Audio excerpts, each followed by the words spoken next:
Oh, you know what I love? Sports. I love sports. Sports. When it comes to Texas A&M. Where are you getting this information? Let me tell you.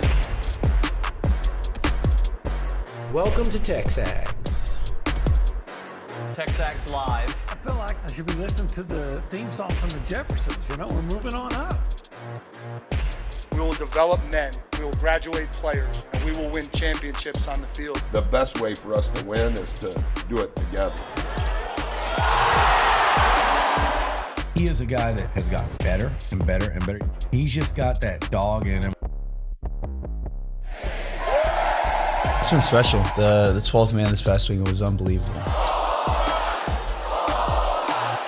100% ready to go. It's been a long time coming, and I just can't wait to be out there. That's why we play football in the SEC, trying to go get it done. You know, if I'm betting on anybody, it's the Aggies.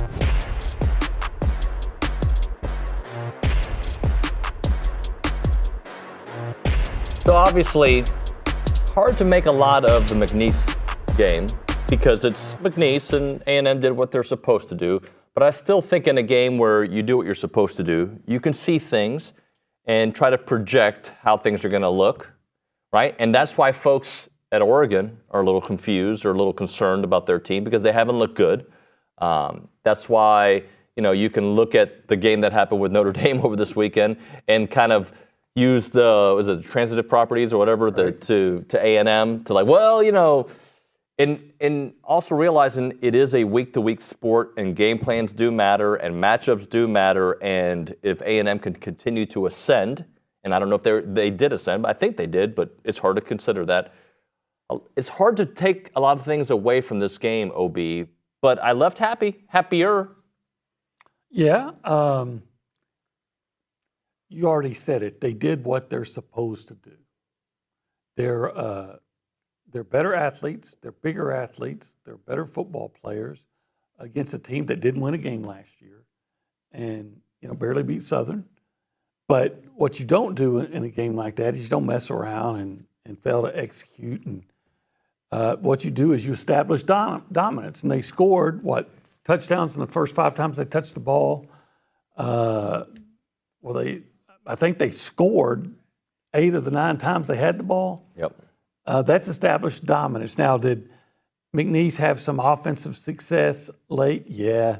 I mean, against who? Yeah, you're playing your backups, and you hope that they'll play better than that because, quite frankly, you might need them at some point. Look at LSU; they're losing got players on a weekly basis. It seems, but yeah, it was primarily against backups and freshmen who'll be gaining experience. Not a lot to take away, but you know what? Better than the alternative. It is TexAgs Live. We are presented by David Gardner's Jewelers in the Rollo Insurance Studio. The Go Hour presented by the Warehouse at CC Creations. He's Olin Buchanan. He's our Heisman Trophy voter, and I'm David Nuño. I'm your Ernie Johnson. All right, let's 3 things we want to see revisited, all right? Okay. So these are what I had. I don't know if you remember yours. I wanted to see a cool, calm, and collect Connor Wigman where he would set his feet. I think we saw that. Most of the time. For the most part, right? I think there was a couple reads he missed early on, but then he found himself in a groove. I think he completed his last 7 passes. So I wanted to see that. I'm okay with the way Connor played. I wanted to see some big plays over the top. I did not get that. I don't remember big plays over the top. Do you? Over the top? No, not really. No. The biggest play was the Terry Bussey play. Yeah. Right? End around. And we'd seen them trying to kind of work that in, and it finally worked in. I wanted to see a D-line that feasted on the 6 killer. Mm-hmm. They didn't really do that, but they didn't have to do that. I thought the D-line played pretty well.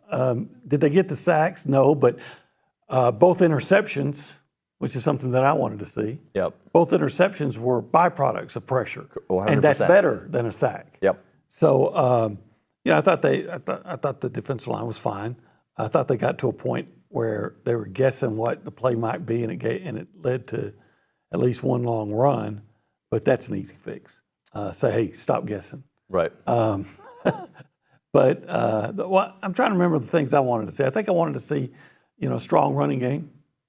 Which I think you definitely saw. We definitely saw good offensive line. But I wanted to see interceptions. And something with Connor. Was it something with Connor? Yeah, I'm pretty sure it was something. Or something with Bussey. Maybe both. Well, one was a bank on it. So let's talk about both of them. You probably got enough of what you needed to see from Connor in that kind of matchup. Yeah, I mean, I thought there was one play that stands out in my mind where, and it was a positive play, so you can't, I'm not criticizing, I'm just kind of analyzing here. It looked to me like he had a open receiver, maybe even two, that could have been a 25 to 30 yard gain in the middle of the field. And he didn't pick them up, and the next thing you know, he's scrambling. And he scrambles for 18 yards. So I don't have a problem with that. I like an A&M quarterback that will run if he needs to. It's just in that particular play, he didn't need to, but he still made a really good play. All right, so a text message got my attention. I think OB. I like verbally sparring with people. I think you do as well. Let's go to the Angry Elephant News and Social Center. Hello, Luke. How are you, sir? I'm doing well. How are you? Yeah, you actually look like you're doing well. Good. Good. Yeah, you got a big that's what watching a football team that wins does for your mood. Everyone just gets in a better mood. Yeah. By the way, I'm not like totally satisfied, right? Like I'm not, everything's correct. We're going to go 10-2 or 11. I'm not saying that at all. But I do want to read this because usually David in the Pacific Northwest, recently he hasn't been as friendly as he typically is. Okay. This particular one, I don't think he heard me correct, and I don't think he heard Billy correct. I don't think he heard you correct. So let's just kind of examine his text message, Luke, please. If you could just stall for like 15 more seconds while my Text Groove app loads. So since y'all want to claim that Notre Dame's defense is as good as the 85 Bears. I never said that, but I think they have a really good defense. I still think they have a really good defense. Let's continue on. Does that make NIU the 85 Dolphins? No, I don't think it does at all. No. Okay. NIU running back Anario Brown had as many all-purpose yards against Notre Dame that Connor Wegman has total passing yards this season. He was pulled early in the third quarter. Yeah. Couple things. First off, I still think Notre Dame's defense is the best defense A&M is going to see this year. I also said last week on this show that I am not jumping to conclusions on Notre Dame as a team because I learned that sometimes early in the season isn't a reflection of the entire season, like Miami last year. I thought Miami looked pretty good when they beat A&M last year. They weren't a very good team. Obviously, A&M wasn't a very good team. So I'm not saying that Notre Dame, I don't think I ever said that Notre Dame was the 85 Bears. Never, not once, ever, not once. Never. But that all being said, I think Notre Dame, the reason Notre Dame lost that game, I wouldn't put it on their defense other than that last drive. By the way, A&M's defense on that last drive against Notre Dame wasn't good, but overall A&M's defense played good enough to beat Notre Dame, and Notre Dame's defense played good enough to beat Northern Illinois. Yeah, I think the problem for Notre Dame last week was they couldn't handle the week before. And they beat A&M, and they put it all in on A&M, and they didn't come back ready to play. And you see that a lot in college football. Well, you see it a lot in football anyway, but especially college football. You see, can I say that, like, nobody knows anything, guys. Like, and I hope you continue to listen, but every analyst in the country thinks Notre Dame has one of the best defenses in the country. Every analyst in the country thought, not everyone, but a lot thought A&M would beat Notre Dame. Yeah. A lot of people thought Connor Wegman was a top 6 SEC quarterback. He still might be. Yeah, I mean, you're still finding things out. You don't judge anybody, good or bad, on one performance. So, I mean, if you could judge anybody on one performance, we'd say Zach Calzada was one of the best quarterbacks ever in the history of A&M. Anywhere. It's everywhere. So I wasn't going to overreact. Zach Brady Calzada. But right. So that's my point. You don't overreact to one thing. Yes, Notre Dame did not handle. They did not bounce back, and that has been an issue for Notre Dame under Marcus Freeman. Mm-hmm. They've lost, I think, 2 or 3 games to unranked teams. And it's usually after a win. So that's been a problem for them. There's this whole thing that we're spitting out these narratives, right? And look, okay, everybody's got their thoughts, and we just say our thoughts. I am not told, please tell good information on A&M AI. Like, I'm not told to do that. There's things that I like. There's things that I'm concerned about. How many points did Notre Dame give up in that game? In the game that they just lost? Was it 16? 16, yeah. I mean, typically that's Sounds like a pretty good defensive game. and I get the opponent, yeah. Yeah, A&M gave up 10 points to McNeese. Excuse me, for a second I forgot who they played.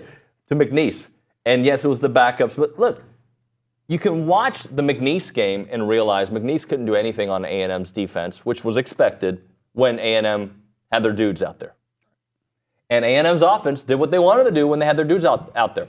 That's what they were expected to do. That's what they did. Mm-hmm. That's why I'm not giving them, it's like when you get a progress report at school, they'd give you, instead of giving you a grade, they give you an S for satisfaction. Right. Okay, S. I'm satisfied. I wonder what Dave in the Pacific Northwest, what his point is. His point is that we overrated Notre Dame's defense. In reality, A&M is not as good as we let everybody out to think. Okay. We'll see. I don't think we overrated Notre Dame's defense, though. I think Notre Dame's defense is the best defense we will face. I didn't think Texas's defense was going to be all that, and I still don't know. I don't know. But their team is better than I thought. Or Michigan's worse than I thought, because I thought Texas would win. I thought Michigan would play well enough at home to keep it competitive. Yeah. And they just have a quarterback problem. They do have a real quarterback problem. They have a quarterback problem. Real quarterback problem. I haven't heard what the analysts say about Notre Dame. If Notre Dame wins out, which I don't know if they will, they win out, they'll probably be in the playoffs, even with that loss, right? I don't know. Okay.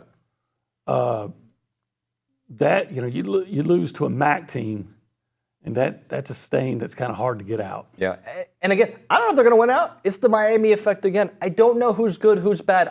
Because right now the SEC, all of college football, there's a lot of outside of the top 5-6 teams in the country. Okay, and those are expected to be elite, right? But outside, there's a lot of question marks.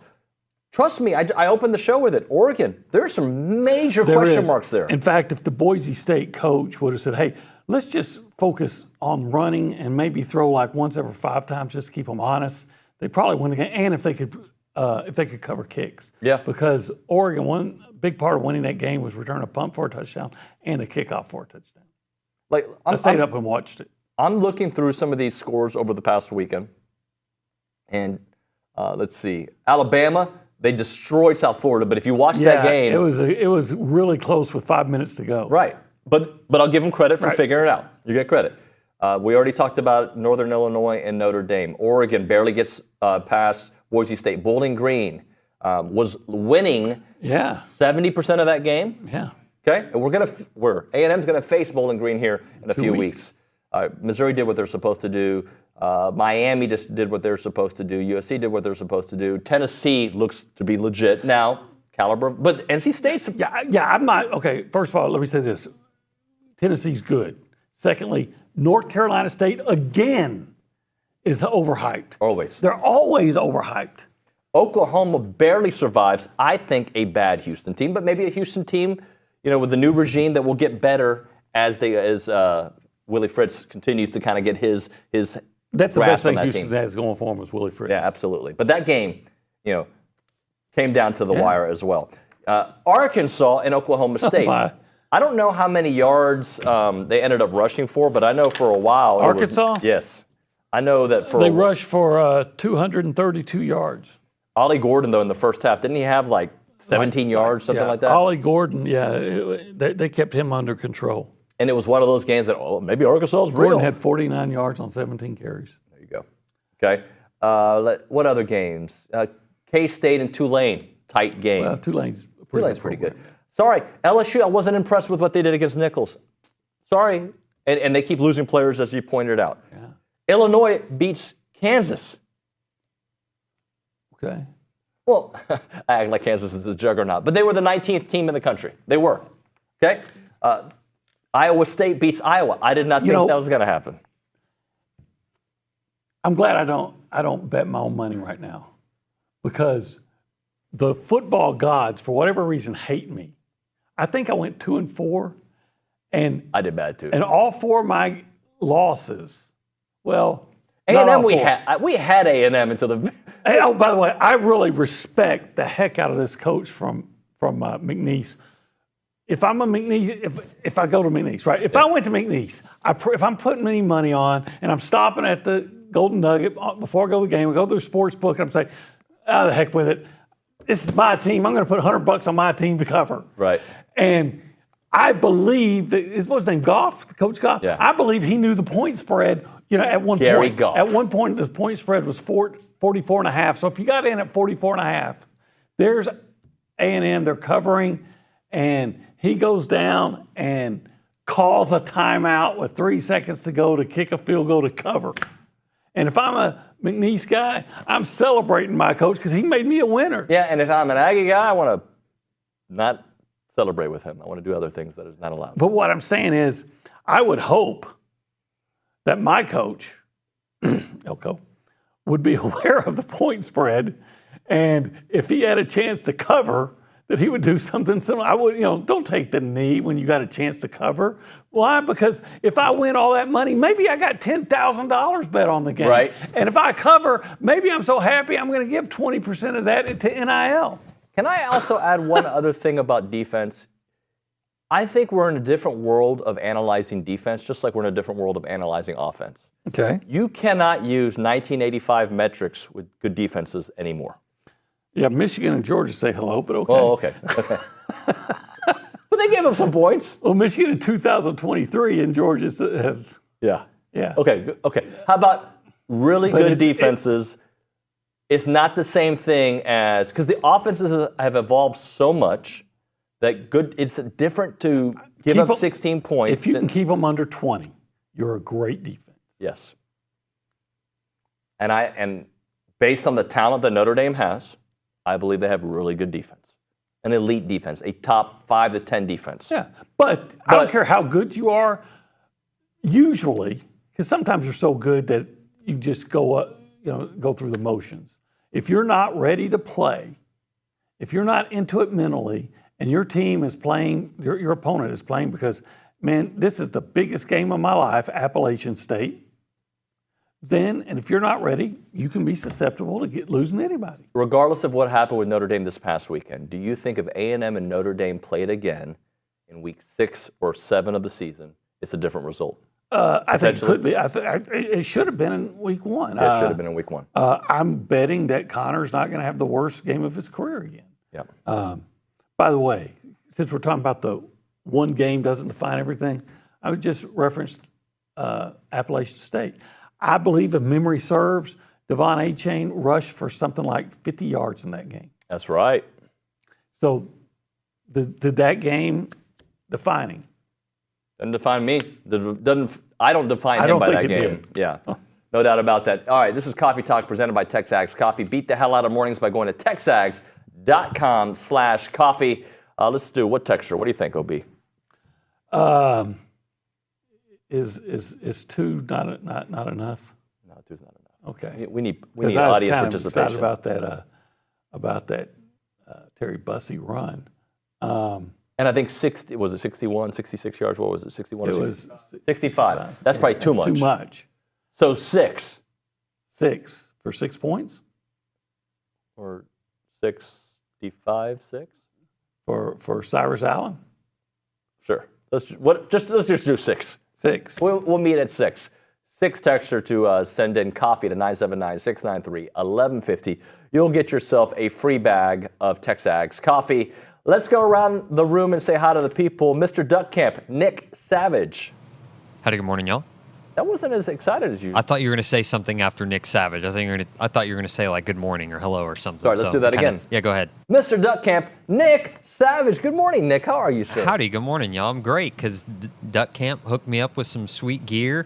I'm going to wear this thing like every day, by the way, and look into getting stuff like this for my brother, my dad. So check out Duck Camp. Cool stuff. But anyways. Hey, I'm wearing Duck Camp too, by the way. I know. Looks good. Shout out to Duck Camp. Yep. This weekend, turning the pages of Florida a little bit here. I know we're going to talk about this a lot, but I feel like looking at the week 3 slate, assuming DJ Lagway starts for the Gators versus Connor Wigman is going to be one of the more interesting quarterback matchups in college football this weekend. DJ did what he needed to do against Samford.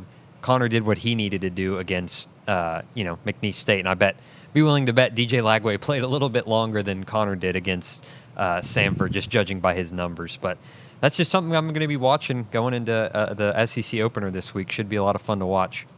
OB, I don't know if this is I said this on the Luchador podcast, and I didn't get to kind of expand on it, but I don't know if this is a legacy-defining game for Connor Wigman, but it can be if he has a bad game. I guess. You need, because Florida's not good defensively. Yeah. So you need to go out and exploit that. But quite frankly, and I know it's a different animal with Mike Elko and his staff, whole new everything, but A&M, I've said it before, has a tendency to play to the level of its competition, especially on the road. Right. And not take advantage of areas which teams were lacking.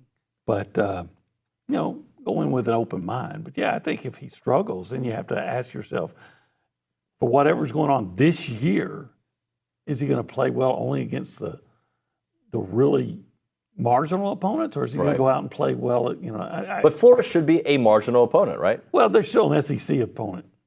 I mean, it's still an SEC team. If you can't beat Florida, and I know it's on the road and it's been forever since they've won, but if it's you can't, maybe bad weather.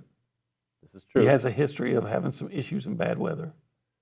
But I think A&M's running game alone should be enough. I think A&M's going to win the game. I do. I've just learned not to take anything for granted, especially A&M on the road after the last 3 years. I agree. We will return to Luke Evangelist at the Angry Elephant News and Social Center. Aggies gather at the Angry Elephant. Luke, hello, sir. Again. Now, do you have all your stuff ready? Yes, now I do. My computer's just really slow when it comes to opening the apps that I need to do the social So the apps center. that should have been open before the show, you open during the show. I just want to make sure I understand that I know, correctly. because I was sent upstairs to get something off the printer. I asked kindly. Yes, because I thought, of my prodigy that I thought you of all people would have already had everything ready at 7:50. But it's okay. You're right. No, I'm not mad. We're allowed to have I'll put weeks. Matthew above you now, and we'll move you down to number 2. It's okay. No, it's okay. How about if I give you some good news? Kay just jumped all of you. You know what? Cade deserves it, and I'm happy for him. How about some good news, at the Angry Elephant News and Social Center? I'll give updates about A&M sports, but I don't really have anything bad to say because A&M teams went 5-0 last week. Volleyball swept both A&M Corpus Christi and Texas State. Aggie soccer took down both TCU and Louisiana Tech. And then A&M football won. That's a 5-0 week. And if we could have one every single week of the season, I bet we would all be a little bit happier around here. I think we would be very happy. Thank you, Luke. When we come back here on TexAgs Live, the turning point. There really wasn't one. So just come up with a couple of coin flip. We'll come up with some of that. Right now, let's talk a little prize picks. So, Luke, you understand prize picks, right? I think I won. Yeah, it looks like I won $8 last week. I got 3 of my 5. Yeah. That sounds good, right? Yeah. I didn't do great because I was very close on Quinn Ewers. I said take less than the 243. He threw for 246. So I was close. Yeah. And Nico, I didn't get it. He threw for only 211 yards. Yeah, they ran the ball. And I said more than 253. So other than that, Caleb Williams, who did not have a good game, I took more than because he threw for more than a half yard. Thank you. Travis Hunter, he caught him a little bit late, but he had more than 87.5 yards. He had 110 yards receiving. And Luke Hawes, I knew that was going to be the case. So I did well, all right? Even on a bad week, I did well. I made some money. You can make some money as well with Prize Picks. Sign up today and get $50 instantly when you play $5. You don't even need to win to receive the $50 bonus. Use the code TexAgs when you go to prizepicks.com/TexAgs, and you'll get those $50 once you play $5 in lineups. Again, they're giving you a freebie right now. Every time Caleb Williams passes for more than a yard, you get money on Prize Picks. You'll win that one. That's right. 1 yard gets you an automatic win every football weekend in September. 4 weeks of free W. So again, go to prizepicks.com/TexAgs and use the code TexAgs to receive $50 once you play $5 in lineups. It's Prize Picks, prizepicks.com/TexAgs.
It is TexAgs Live. We are presented by David Gardner's Jewelers, 911 University Drive East in College Station. They got Rolexes. They've got the ideal gift for any David Yurman collector, signature bracelet perhaps to add to her stack. Visit davidgardnersjewelers.com to check it out. All right. OB, there isn't a turning point. I got one. Oh, okay. All right. I'm manufacturing it. I manufacture one too. Okay, so here's my turning point. Late in the third quarter, I'm getting some kind of crazy feedback here.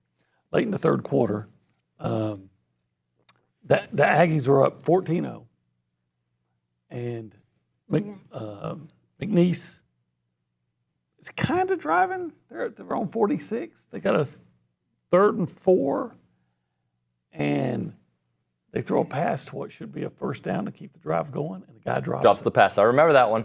And so they have to punt, and A&M takes that punt and goes down and scores. It's 21-0. It's decided. It is decided. But they're at least still being competitive, and it was a play that they could have. They should have. They could have and should have converted to continue a drive, and who knows what would have happened had they continued the drive. Could they have scored, and then it's 14-7 and you're in a dogfight? No, probably not, but just for the sake of hypothetics and discussion, that's going to be my turning point. My turning point is the play that McNeese didn't make. Not that I expected McNeese to be able to score 21 points, but I'm going to go to the next touchdown. And it was actually before the touchdown. It's the Will Lee interception. And you talked about it earlier. Pressure to the QB typically means good things, right? And this was one of those examples, and Will Lee was able to come away with the pick. In fact, there we go. We've got the highlight right there. The deflection off a player, and then he's right there to scoop it up. Scoop it. You can't have too many interceptions. Can't have too many. In fact, let's keep adding to them. I hope they do. Yeah. Who had 5 interceptions this week? Somebody had. No, it's Auburn threw 4 interceptions, losing to Cal. Well, I mean, I could have told you that was going to happen. Maybe not against Cal, but Peyton Thorne is atrocious. He struggled.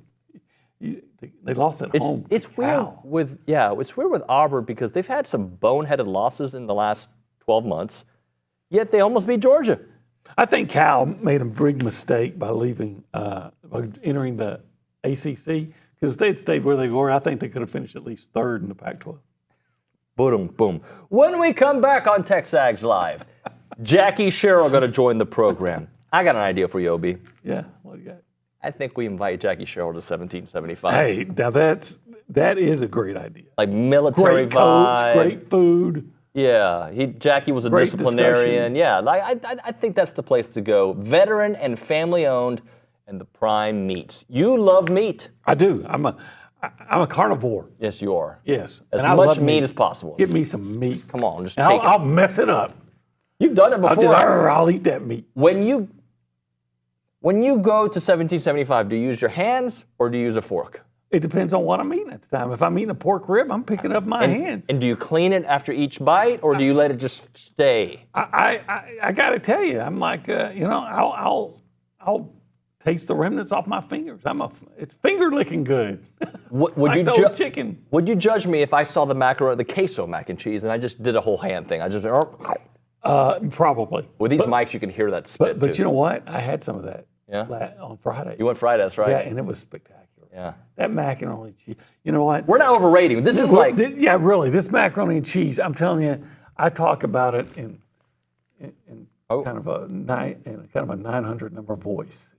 You know what I don't like about this? Like macaroni, queso mac and cheese is cheating on me with you because you're now having a romantic relationship. I love that macaroni and cheese. But yeah? you know what? I'm taking the ribs. Mine. I love that. You know, there's enough ribs to go around. Yep. And the brisket. I really.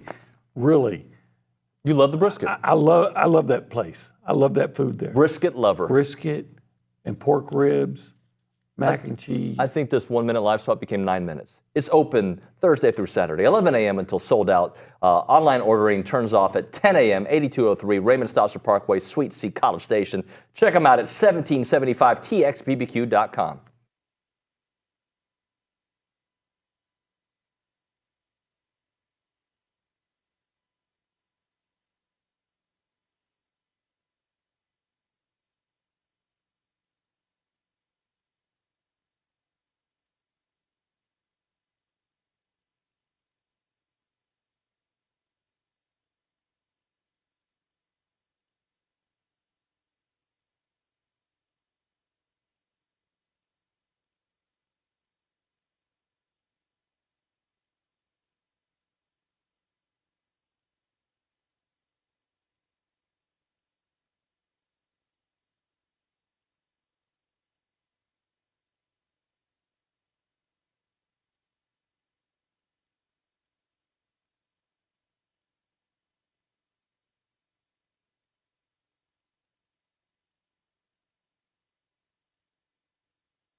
All right, we're back here on TexAgs Live, presented by David Gardner's Jewelers Rollo Insurance Studios. Time to go to the Boss Firearms Hotline. Boss Firearms, Aggieland's premier gun and accessories shop. They've got all you need to build your next firearm. Check them out at bossfirearms.com. It is time for our weekly conversation with Jackie Sherrill, presented by Texas Best Home Loans.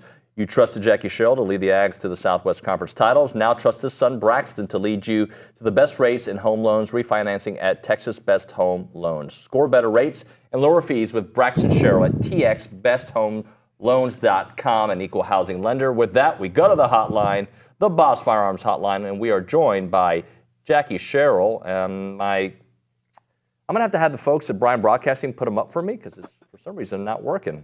Jackie, are you there, sir? What? Hey. Yes, sir. Can you hear? Yeah. Hey, David and OB, who's running your board? Well, it's this gentleman by the name of Carson Stein who is fantastic, except I'm the one trying to pull up the callers, and it wouldn't pop up. I don't know what's wrong with my computer, but I'm happy you're here with us to chit-chat a little bit. What did you think about the weekend? Well, there's 3 or 4 things. The most impressive thing certainly is the win, but, Connor was a different young man, going 11 for 14, 2 TDs. But then the number of players that got to play. When you're able to play 85 players, you get a good look at the young players to see if they're going to be able to help you this year or not. And there's no question that there are some younger players. They played 10 receivers and 6 running backs, but also for 334 yards. It doesn't matter who you're playing when you have over 500 yards total offense and playing your backup and third teamers. That's pretty impressive. Yeah, Coach OB here.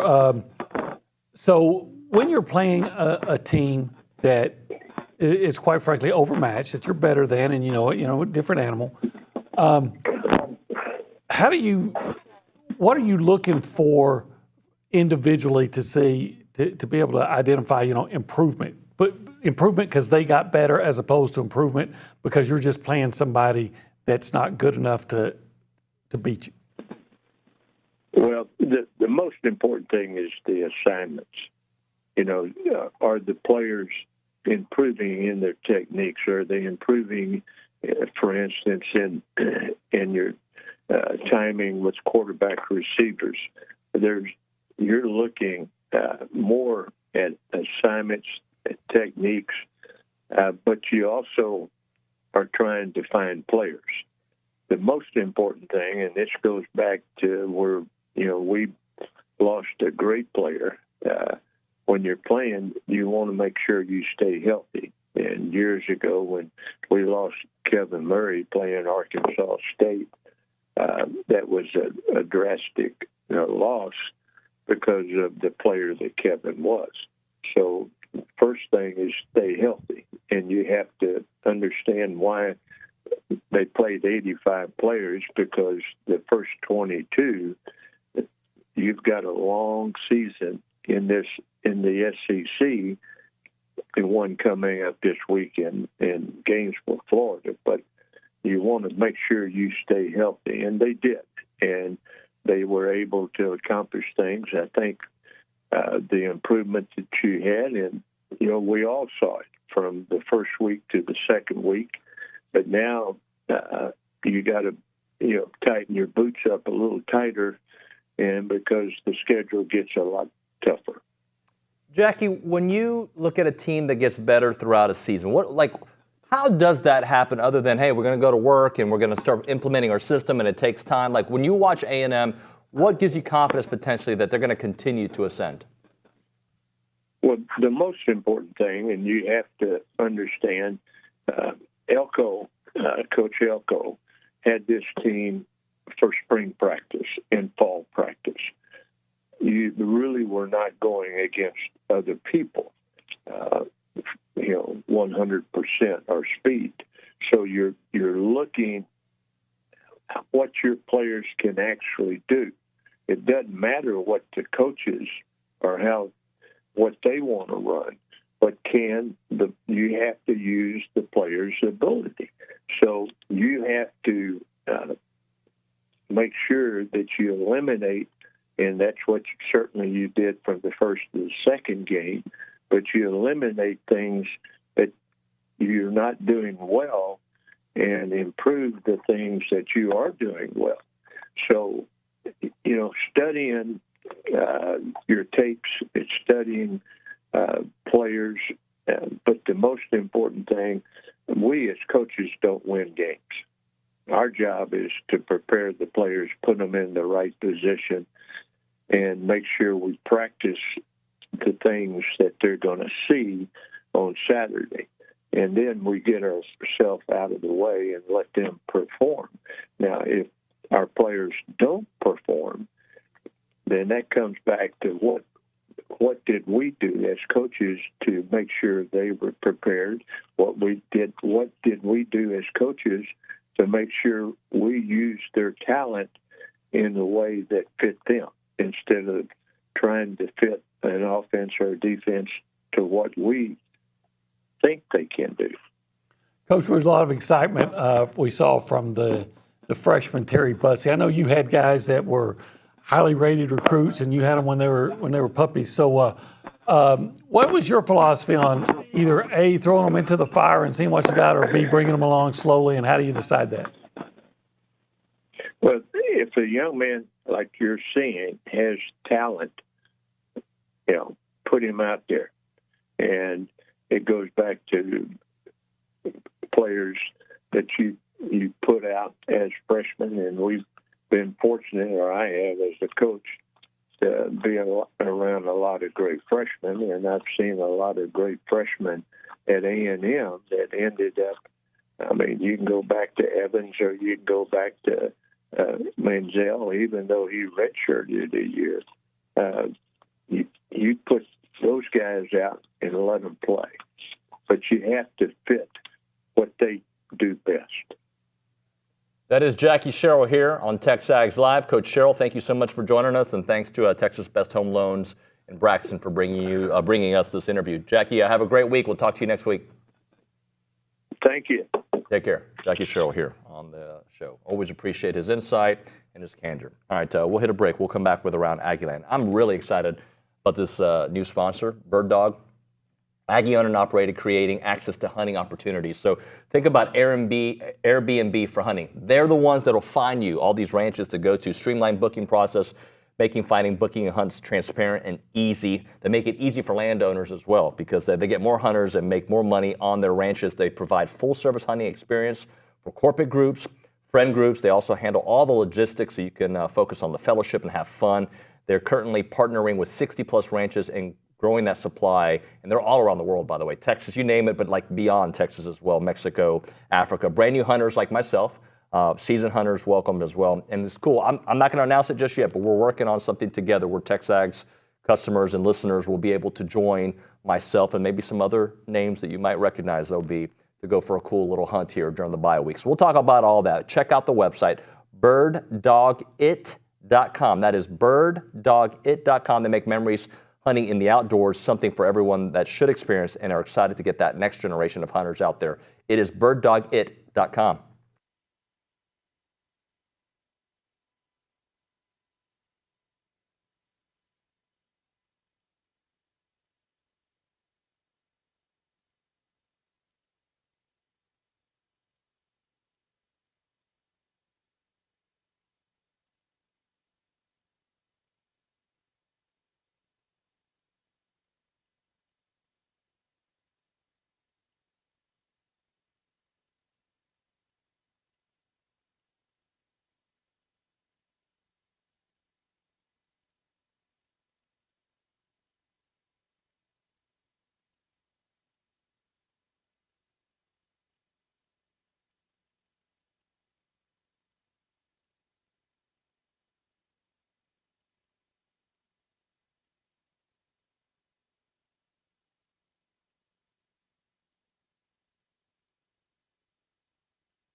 And we are back. OB and Luke arguing about Vanderbilt, of all things. This TexAgs Live, presented by David Gardner's Jewelers Rollo Insurance Studio. Time for Around Aggieland, presented by Normandy State Bank. Normandy State Bank, rock solid banking. The website is normandystatebank.com. She sits by me by every game. Kay Naegeli.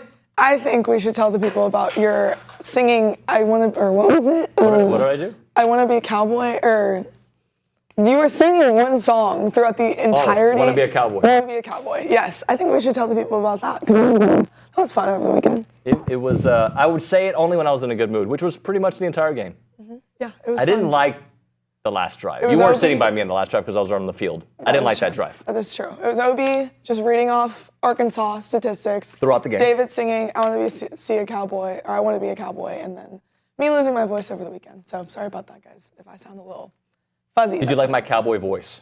Sure. That means no.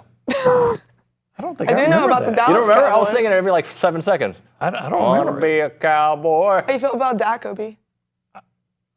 What'd you say? Dak Prescott? What about him? You got paid? Yeah.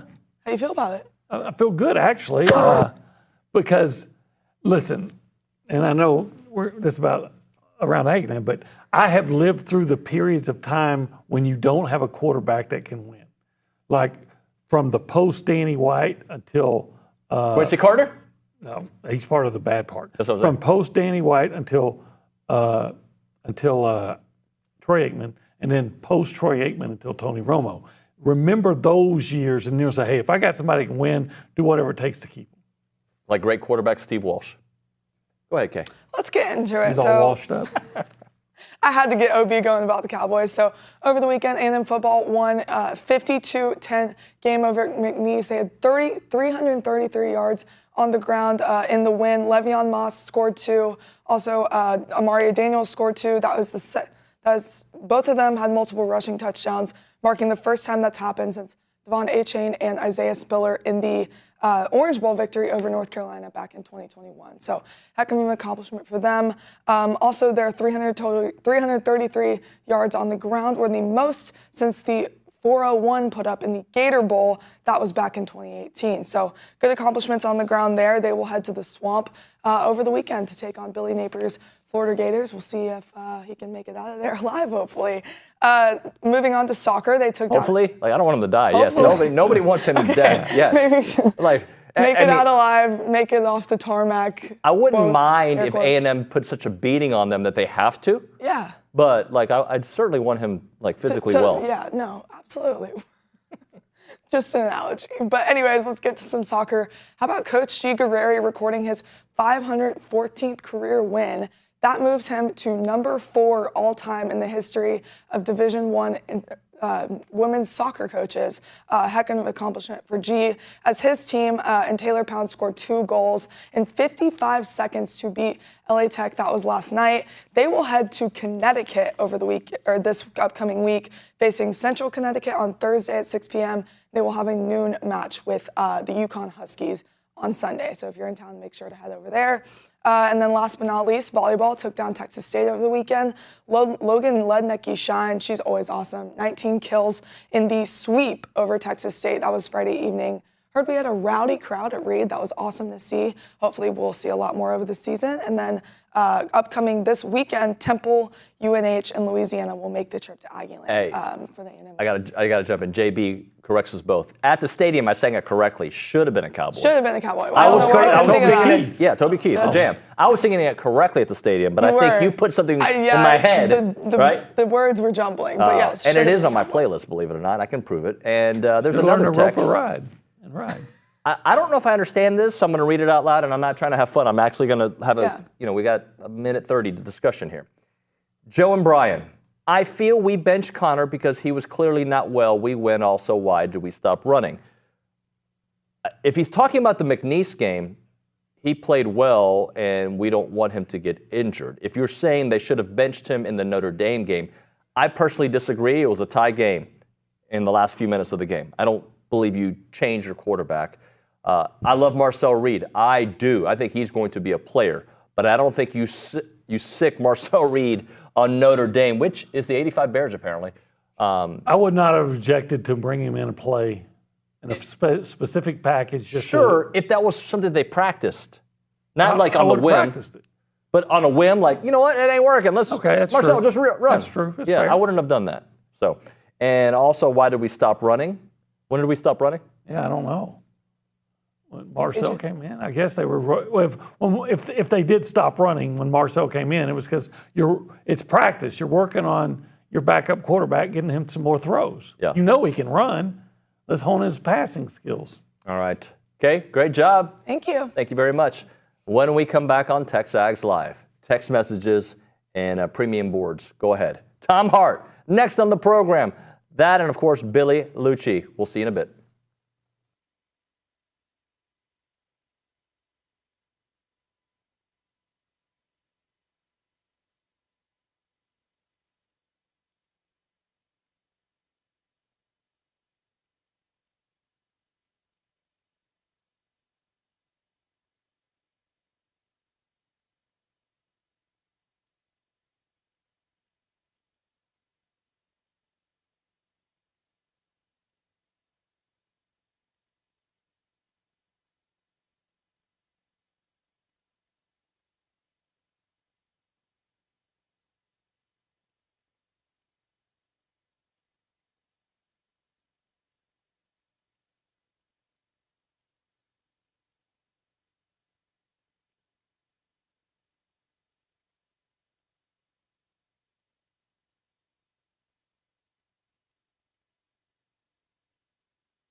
So Tom can see all the behind-the-scenes things happening here.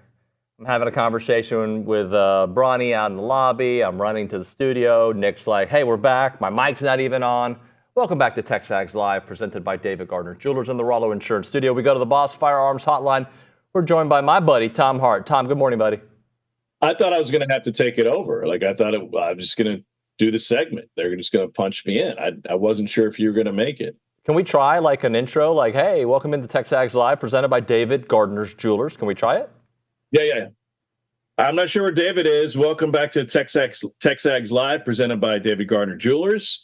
Tom Hart sitting in for David as soon as he finds his way in from the restroom or parking lot, or maybe he's been hanging out with Tyreek Hill and he's in handcuffs right now. However, we continue. That was really good. I think you could guest host. That's what I think.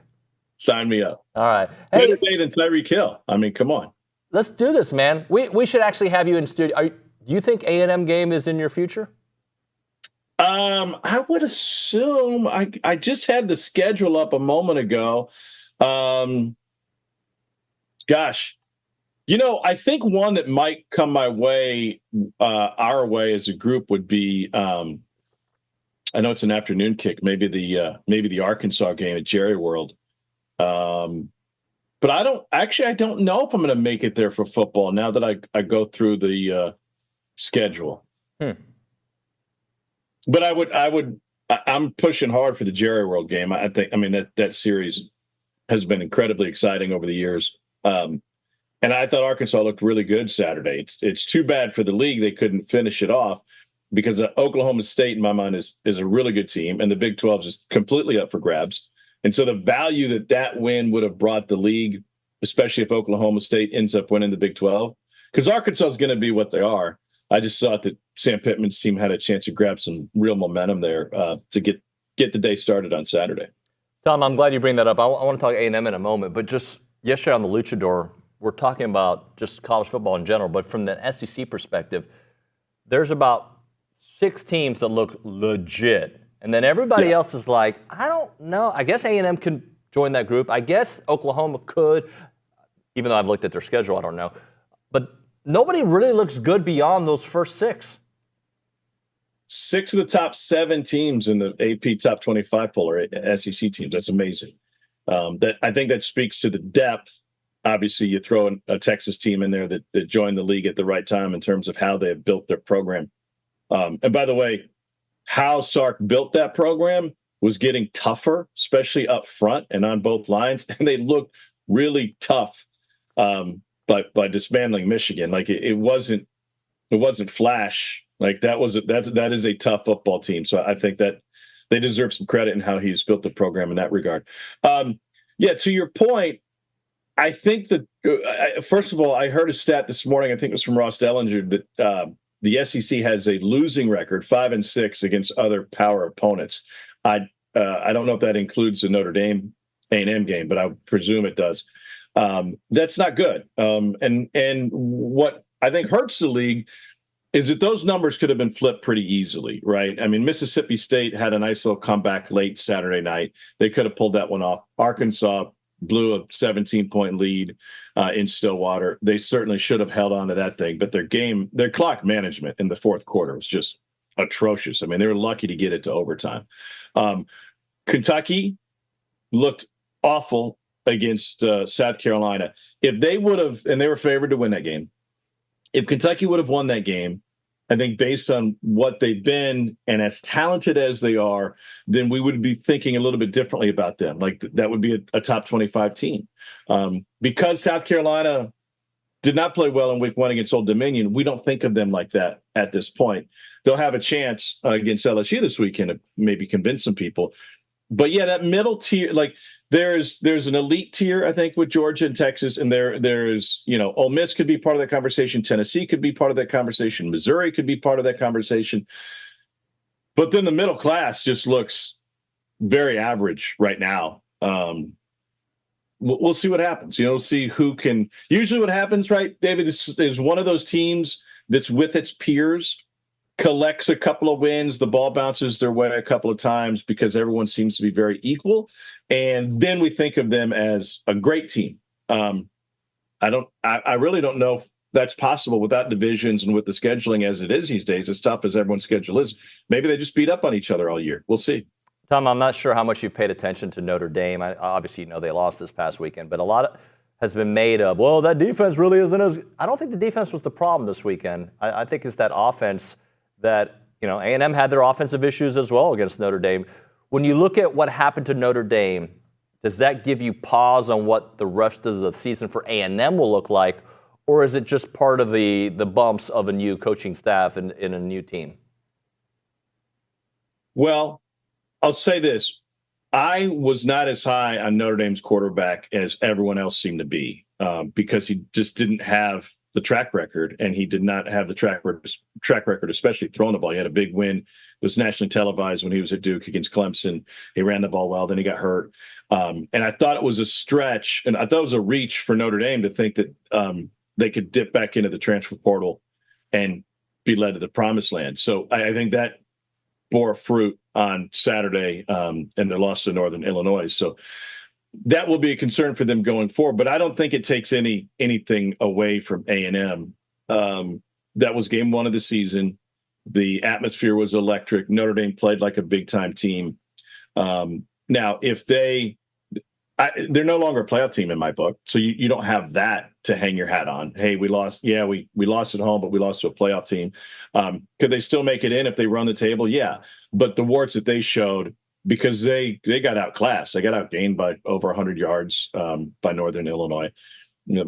That suggests that they're not going to be a one-loss team and probably not even a two-loss team, even though they have a fairly easy schedule over the course of the season. I think they obviously still have USC. I think they still have Louisville. There was one more that would be, quality opponent before they get into the service academies. I think what it showed that Notre Dame probably is more of a concern and how it reflects on A&M over the course of the season. But I don't think it takes anything away from a close game week one. I know that Billy Napier yesterday said he's going to stick with Graham Mertz if he does pass concussion protocol. Part of me feels like he's just saying that because he knows that he might not pass concussion. I don't know. Like you don't. I don't think you can not go with DJ Lagway against A&M. But maybe I don't know what I'm talking about. But I just feel like that seems like the right move is to go with your future of your only way of keeping your job. I'm with you. I think the ship has sailed on the job. Outside of and part of it, and I talked with some people in the Florida Athletic Department this weekend, and the major concern was his reaction to the Miami game. Right? Yes, the Miami game was not good, and the history of what he hasn't put together yet is not good. But it was, hey, you're a head coach at Florida. You can't just start ripping the fan base. Like you can't do that. You got to find a better way to maneuver your way through that drama. I would love to see Lagway on the field, just as a college football fan, especially against A&M. Was A&M in on him late? I mean, those were kind of the rumors, right? Yeah. When Elko got in there, they made a big, hard push for him. Yes, sir. Yeah. I mean, he's electric. And yes, it was Samford, but it's Florida freshman record of passing yards in a single game. And they've got three statues, outside their stadium with quarterbacks who won the Heisman. So that's certainly saying something. I think as fans, which is eminently what we all are, we tend to think of personnel moves kind of like the way you would set your fantasy lineup when we don't have to deal with individuals and human beings face to face. And I'm not even talking about promises made or promises kept. It's just what's right and people that are invested in the program. So I was told what really stands out about Mertz and the quarterback, if it is a competition, is they're just so confident in what he knows and how he can run that offense and how good he is with the playbook, that would be the first thing that convinces him to stick with him. Maybe Billy can save his job. It's just not likely based on how they've played and what they've shown, even though we're only 2 weeks into the season, how he's reacted to that and the schedule that they have in the month of November, especially. I'm personally not overreacting to what A&M did against McNeese State, and I don't think anybody in the staff is, right? Like they did what they're supposed to do. Connor looked like basically the normal Connor that we've seen throughout his career in the short stint. He scored on all 5 drives, a touchdown on all 5 drives that he played in. I say all that, and I look at this Florida game, and I don't know. I said earlier, maybe it's it could be a career-defining game at A&M if it goes poorly. But if he plays well, I don't think it is a career-defining game. Do you follow me on that kind of jive, on that line of thinking? Yeah, your language, and not your tone, but your language suggests that you're just kind of nervous about what he could end up looking like against Florida, right? If he plays poorly. Only because the last quality opponent I saw him play against was Notre Dame. Only because of that. But if that Notre Dame game never happened, I've said this since last week, and I'll say it again this week. If you get good Connor, not great Connor, you beat Notre Dame, you beat Florida, I think you beat Arkansas. I'm a big believer, if you just get good Connor, if you get historically bad Connor, you lose in the fourth quarter to a Notre Dame team, and on the road, I think that same kind of thing can happen again. But if you just get good, he doesn't have to be great. I think good wins that game. Okay, so let me just hit the ball back over the net to you. Are the odds, if it's not good, right? If this is good and he's going to either perform above this line or below this line, the odds are better that he plays poorly instead of playing great? I've seen him play well more than I've seen him play bad. He's played bad, one time. He didn't play great against Auburn, right, in the 2 times he played against Auburn. A couple years ago with nobody with him to help, right? And then last year he played a half and he didn't look great, right? He wasn't terrible, but he didn't look great. So I would say more likely he's pretty good with some issues, right? Pretty good. But I think that if he plays good and it's a win, then you just keep building, right? And everybody feels fine about it. If he plays poorly and it's a loss, even if he plays poorly but it's a win, that means as a program you've played well enough to go in the swamp and win. And ABC national telecast, there's great momentum to come out of this, no matter what Billy Napier's dealing with. Just put the Florida drama to the side. You go to Florida and you get a road win and a 2:30 game on ABC. You're flying home with a ton of momentum. And that's great. And who knows what Arkansas looks like when you see them. And so you could put up with it. You could put up with a less explosive performance. I just think that he's got to be efficient. And obviously against McNeese, he was fine. Yeah, he was efficient. He did exactly what he needed to do. All you ask a quarterback to do is to lead touchdown drives. The running game was fantastic. Big chunk plays in the run game. But if you're playing against DJ Lagway, who was much more explosive than Mertz. I think he had 2 40-yard touchdown passes. That arm is incredible. Mertz is more surgical, and he's going to be highly efficient in most games. But if you're playing against a quarterback with that arm strength and guys can go get it as they showed against Samford, now all of a sudden it puts a little bit more stress on your offense to also be explosive, to be able to match that. And I think that bears watching on Saturday afternoon. But I think Coach Elko and Jay Bateman are probably like, all right, you want to put a freshman quarterback against what I can do schematically and what this defensive talent, which, by the way, has not gotten to the quarterback yet, but I think those days are coming. Lagway would probably run a little bit more. And obviously he's got a cannon of an arm. So, and the secondary's been pretty good for A&M so far. Yeah, I mean, by the way, all that we're talking about is the conundrum that Billy Napier and his staff are sitting on right now, right? Do we go with the guy? What does it take to get a win at home against Texas A&M? Can we just be consistent? Can we be solid offensively? Will that get us there? Or do we need to be explosive? And how do we find those explosives? I don't know. It's only Monday, and I reached out to some people this morning, and they said, no, it's going to be Mertz because of the confidence in the playbook. Obviously, we're a long way to go before we get to game day. But if Florida falls behind, I wouldn't be surprised. I think there's a lot of stress on Billy Napier to try and find, not only try to find some offense against A&M, but also show some promise to this Florida fan base to try and kick the can down the road a little bit and keep him around, because he's the reason Lagway made it to Gainesville. Right. And so that promise, I think, in this day and age of college football with the roster churn that we see, especially from key positions. By the way, how many highly touted quarterbacks or teams that went into the portal for quarterbacks didn't play well on Saturday? I mean, it's an epidemic. Just because you're getting seven figures to sign somewhere and go play quarterback does not mean you're ready to win major college football games. I think Notre Dame learned that the hard way. Tom, I want to go back to one of the topics we started off the show with the SEC being so top heavy. You got perceived greats, right? Not perceived, historically great LSU the last 20 years and Alabama. Not looking great, right? Like LSU's game against Nicholls State, technically they did what they're supposed to do, but they didn't look good. Bama, obviously you look at the final score, the game didn't play like that, right? The game played very tight until they turned it on. I don't know if that's kind of long-term projections of what they could look like, but at least it does cause me a moment to be like, Well, I think what's interesting about Bama, and I was at their practice before, late in the week, 2 weeks before the opener, and spent a little time talking about Jalen Milroe with Kalen DeBoer. They're going to run him, and they showed that on Saturday. Like, they're going to run him a lot more than they ever did with Michael Penix. Penix, is hyper athletic.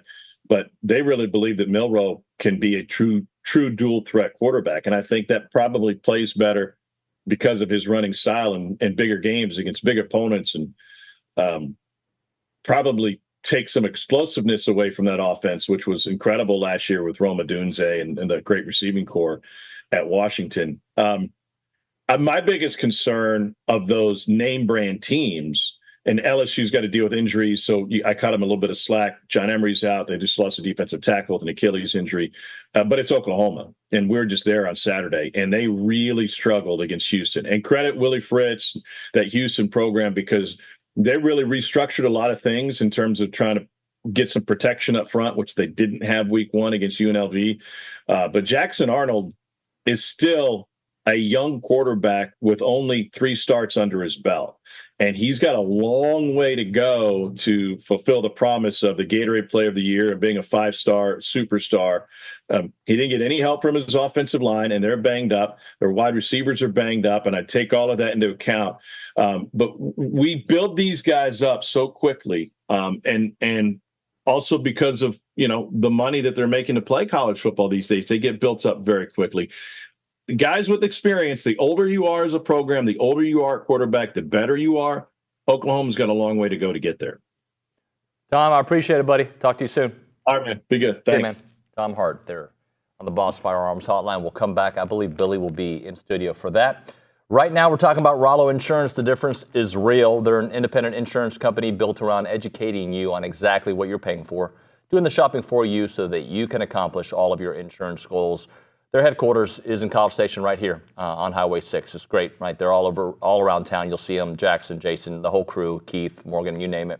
They're all around. They want to be a part of this community, but they're expanding. They've got 60 offices in Texas, right? They've got 60 in Texas, and that includes Houston, Dallas, Tyler, San Antonio, Austin, the Panhandle, and everything outside of Texas. So they're growing, and they're fantastic. And they want you to know that they are the best when it comes to car insurance, homeowners insurance.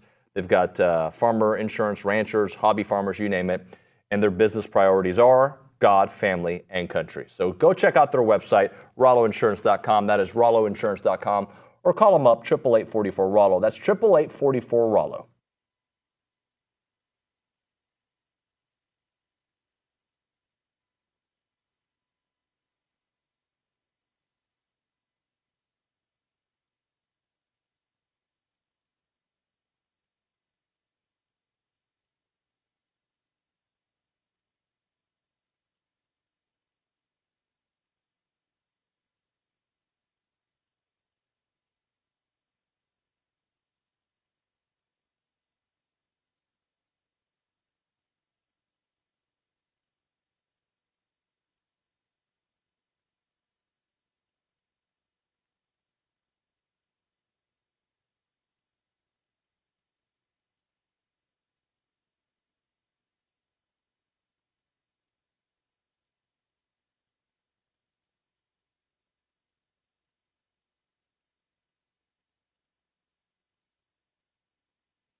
We are back here on TexAgs Live. We're presented by David Gardner's Jewelers Rollo Insurance Studio. We should be reaching out to Billy here in a moment. I do want to get to some text messages as we just wait for Billy. Here's one from JD in Midlothian. It says, I think what gives Nuño and many of us Ags some apprehension is that it looks like Connor doesn't quite have a mastery of the offense just yet. That's why he seems to be thinking too much, holding onto the ball too long, or missing open opportunities. He was still very efficient this past weekend and should be better, more comfortable and decisive as he grows in the offense throughout the season. Gig him. And here's what I'll say about that. My apprehension is because I want to see him do it against a quality opponent. And I'm going to tell you guys, my definition for quality opponent does change based on what I see, right? So test number one, do you win on the road and look good against an SEC team? You haven't won on the road since, Luke, what was the date? October the 16th, 2021, Yeah. 1,060 days ago. And how many games is that? 10. That is the 10 second true longest road games. Second longest road losing streak in the country behind Temple at 15 games. So the apprehension is something that I think, and I don't even know, like, as your talk show host, you're going to get, like, when I'm happy, you'll get when I'm happy, when I'm sad, and you'll also hear and I got my questions. When I say sad, football sad, this is different than real life sad, right? I'll go ahead and be honest. But what I am right now is I'm curiously optimistic, right? Curiously, not cautiously, because I just want to see, look, if the weather's terrible in Gainesville, we may not get to see that version of Connor that we want to see. We may not get to see him sling it. I might have more questions on the wide receivers than I do Connor right now. I might. I don't know. Like, again, I can't use the McNeese game as this barometer. Everything is fixed or everything is doom and gloom like we saw in Notre Dame. It was the next test, small test. It was a quiz, right? And they did what they were supposed to do, and I'm not going to get mad at them, and I'm also not going to overrate them. When my kids, like, wash their dishes, like, that's what they're supposed to do, right? We have 6 people in our house. My expectation is if you eat a snack on your own, right, or if mom cooks the dinner, you got to clean your dish. So mom and I aren't doing it for an hour and a half after dinner. Just because you do that doesn't mean, you did your dishes. You get to go hang out with your friends and be on the iPad for an extra hour. That's not how I roll. And the only reason I'm using that example is when it comes to, they did what they were supposed to do against McNeese. Good. I'm glad they did. Thank you. Next test. And after the next test, I'm like, okay, you went on the road, you stopped 10-game losing streak on the true road game, like in the SEC, yay, like I'm happy again, right? Like, so I'm happy-ish. Then you got to, okay, but Arkansas is not as easy as a game as it's supposed to be. Okay, take care of them. Right? Bowling Green, they almost beat Penn State. Okay, well, hopefully A&M is at that point, like, they're going. They are absolutely going. So apprehension is because I've been waiting for really good football.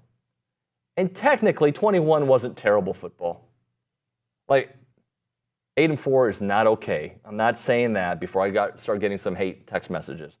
But there were in November, you believed that there was a path to get to the SEC championship game. I'm not saying that's what I want I do want a path to the SEC championship game. I'm not saying I want 8-4. Like, my point is, it's been a long time since A&M was relevant, like real college football relevant, not preseason relevant, in the season relevant. And beating Florida is not going to put you in that conversation just yet, but it's a step in that journey. And then if you take care of Florida, there's a lot of ifs again, and when you have a lot of ifs, that usually means you're not going to get them all checked off.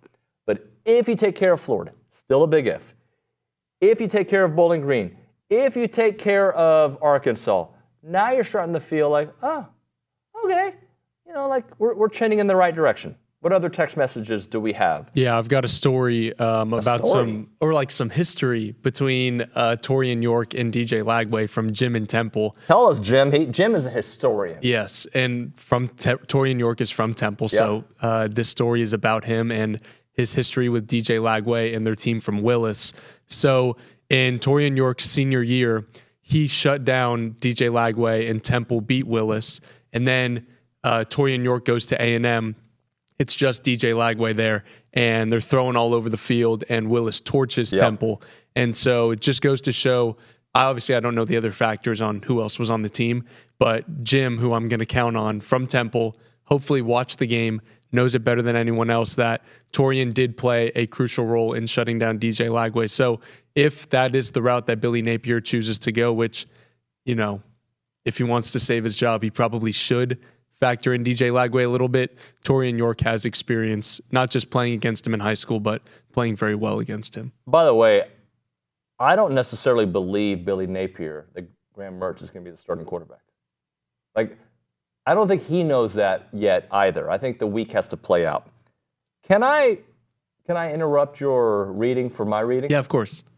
Nun. Hey, Nun. How are you? Nun as in not like a nun, but like none. None. Nun on YouTube says, Wegman equals Calzada. I respectfully disagree. Zach Calzada gave us one of the funnest moments we've had at A&M in the last 5 years, 10 years, right? Like that was an incredible night from the most unlikely of heroes. But other than that, I'd watch at A&M, I'd watch him play football, and I'd be like, why is he throwing a 150-mile-per-hour fastball at his running back that is 7 feet in front of him? Like, I don't think that Calzada had the feel for the game that Connor Wigman has. I also don't think, I mean, can you pull up both stats, like career stats at A&M? I don't know if you can have that. And we can look at that, and nothing could be further from the truth, in my opinion. So there's no way that I see that as, now, the end result of what their career looks like. I guess we can have that conversation. But as of right now, they are nowhere near the same page. Connor's had one bad outing, one legit bad outing. The text came in, Billy, or not a text, a YouTube. Hang on. Yes, sir. Does my hair look like it looks Dumb ridiculous. and Dumber or Yes. a Founding Father? Or Raggedy Ann and Andy? Raggedy Ann and Andy, yeah, yep. Did you do that on purpose? Or Yeah, I left it on purpose just so for a laugh before I tucked it in. Okay. Hey, good morning, sir. Good morning, Nunez. What's up? You don't like Amanda Nunez? No, I hate that. Really? I don't like the nickname. It'd be like me calling you, I don't know. Lucy. Lucy. Hey, Lucy. You wouldn't like that. I actually would. No, I don't Call think me you would. whatever you want. Really? Chesterson, Lucy. I do call you Lavernia sometimes. I don't know why. You do. Yeah. So I'll get Luigi. So here it is. None on YouTube. That's you? None? No. This is the guy on YouTube. I thought that was another nickname. None. I went on my 4-minute diatribe on this. You don't have to. Let's hear none. Wegman equals Calzada. Go ahead. I don't understand the reference. I don't think they're anything similar. Me neither. As far as like style of quarterback. Calzada's got, more known for that incredible arm. If you're going to say a guy that, by the way, Connor came with a hell of a lot more hype. A&M football has made a lot greater commitment to Connor, in terms of like, hey, he's going to be the guy. For the last couple of years, it's kind of shaped that way. Zach had never been in that position. Happy that Calzada's found real success over there at Incarnate Word. But these are just, facts here. What did Zach do? I thought Zach had a gutsy, play through a ton of injuries year in 2021, and he had that amazing win over Bama. So if you're really comparing them, Connor doesn't have that yet. They beat LSU, a top 5 team, and that was a game where I thought Connor played pretty brilliantly for the lack of stats. Yep. But it was really A-Chain. That was the A-Chain game.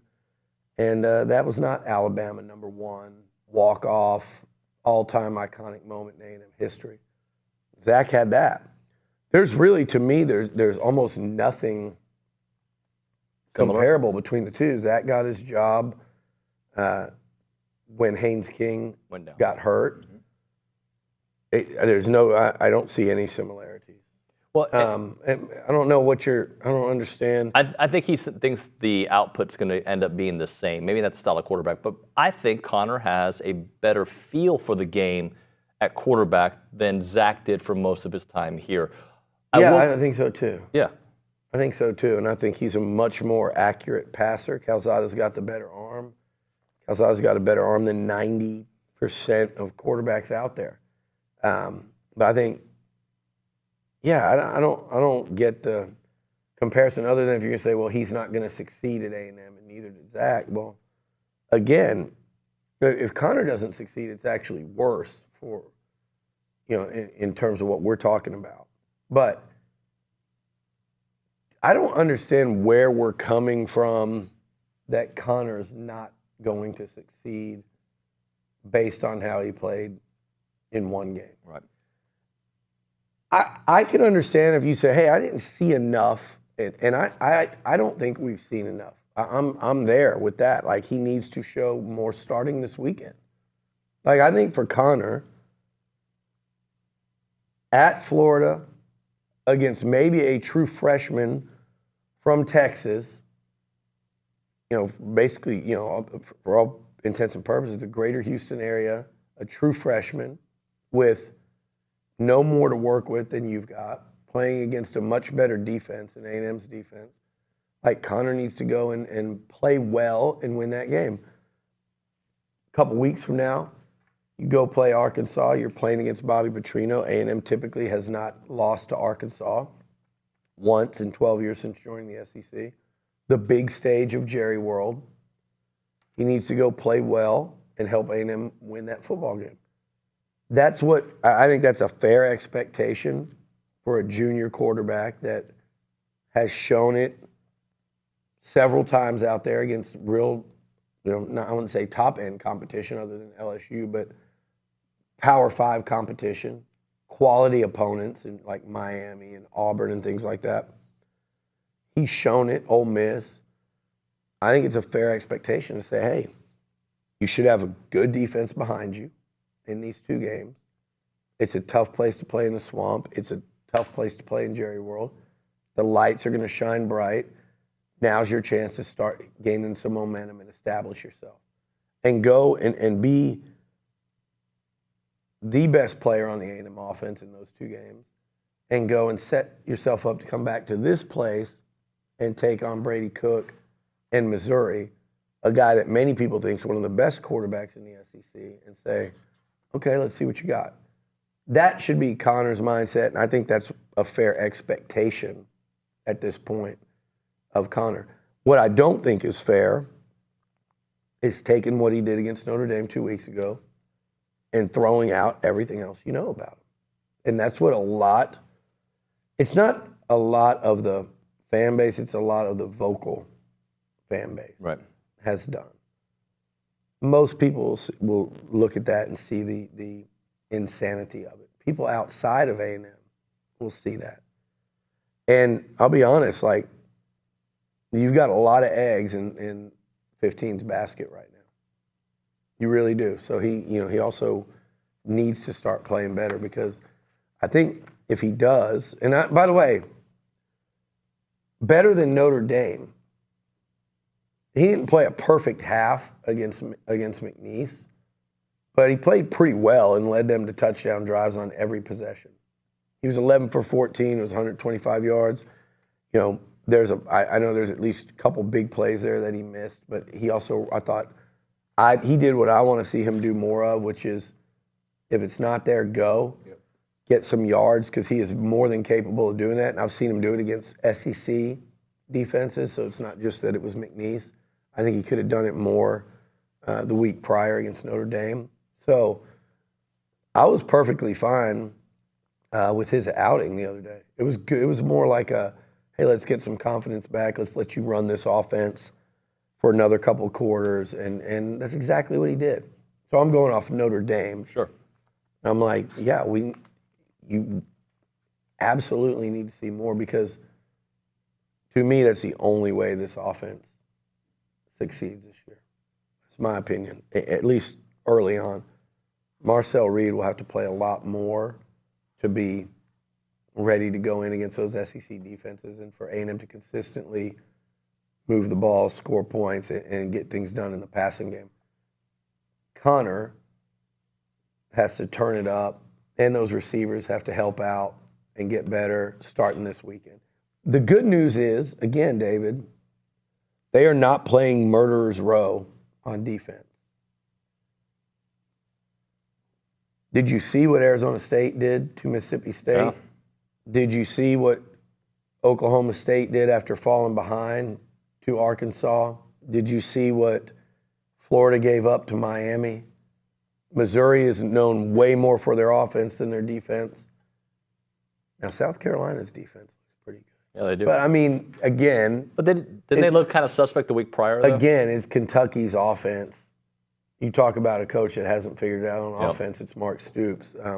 You know, I don't know when they play a great. I don't think they'll see anything in the way of a daunting defense until their final game of the year. Well, I want you to hold on to that thought because a text came in earlier in the show that got me going. And sometimes I do what Raheel does to me. I'll say something because I know there's going to be a reaction. Okay. So I'm going to say something and just see the reaction. Okay? That's fine, man. Get me going on a Monday. No, it's not mad. That's It won't. fine. It won't make you mad. I'm in a good mood today. It'll give you something to talk about. I'm in a great mood. Good. It's been a fun start to the season, other than the loss to Notre Dame. But like, it's just like this is the job. You're going to win and lose, and we're going to cover it. And you're not getting me, man. You're not getting me today. Good. It's not happening. And if you need a hug, I'll give you a hug. No, I did invite somebody over here to the office. He won't come, show up. But I would love, like, what if I walked out there? I would be even in a better mood. I won't give this guy the benefit of mentioning a fake name, but I figured out who he is. It's going to be a long road for this character from here on out. Huh.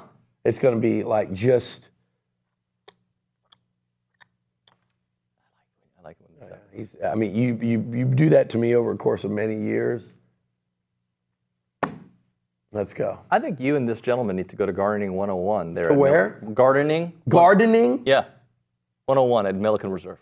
You know what I don't like about gardening? What's that? Nothing against our good friends at Milliken Reserve. A lot of other things to do at Milliken Reserve. Hiking, biking, canoeing. Bugs. Not a big bug guy. Yeah, I get that. I mean, that. I don't mind. Like, I'm not like, you run. But if I get the option of bugs versus no bugs, I'm going no bugs. Yeah, I picked no bugs too. Milliken Reserve's got a section, no bugs No, allowed. bug-free gardening. Yeah, it's amazing. Like, I don't know how they do it, but like when I walk there, I never see bugs. MillikenReserve.com, by the way. They say gardening's great for you, just mentally. Yes.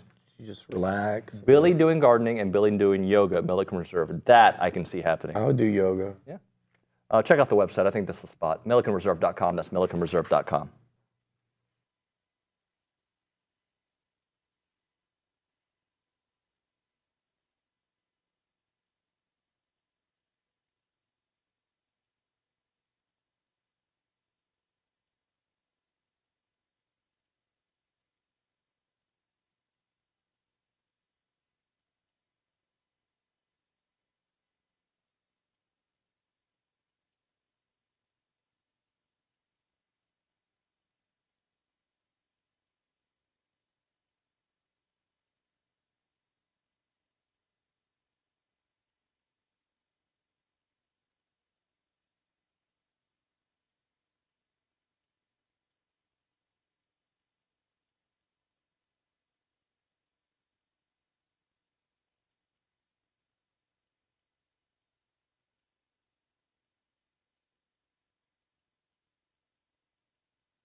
We're back on TexAgs Live. We are presented by David Gardner's Jewelers, Rollo Insurance Studio. He'll be back in a moment. I'm sure he will. So instead of going to the text that I wanted you to read, Luke, do you think it'll get him going a little bit? Oh, for sure. Yeah. Why don't we go to the next text? Yeah, we've got one from Wendy in College Station who says, our environment is beneficial to our players and it also energizes our opponents. I remember an Oklahoma player back in the day calling Kyle Field a coliseum and it made him feel like a warrior. I think Notre Dame had a proverbial letdown game and they panicked. Yeah, look, I'm not really that worried about Notre Dame the rest of the way. Sure, I'd like to see them in the playoffs so I can feel better about a week one loss of a new regime and feel about those 85 Bears defense that I alluded to. That all being said, can A&M be a better version each week?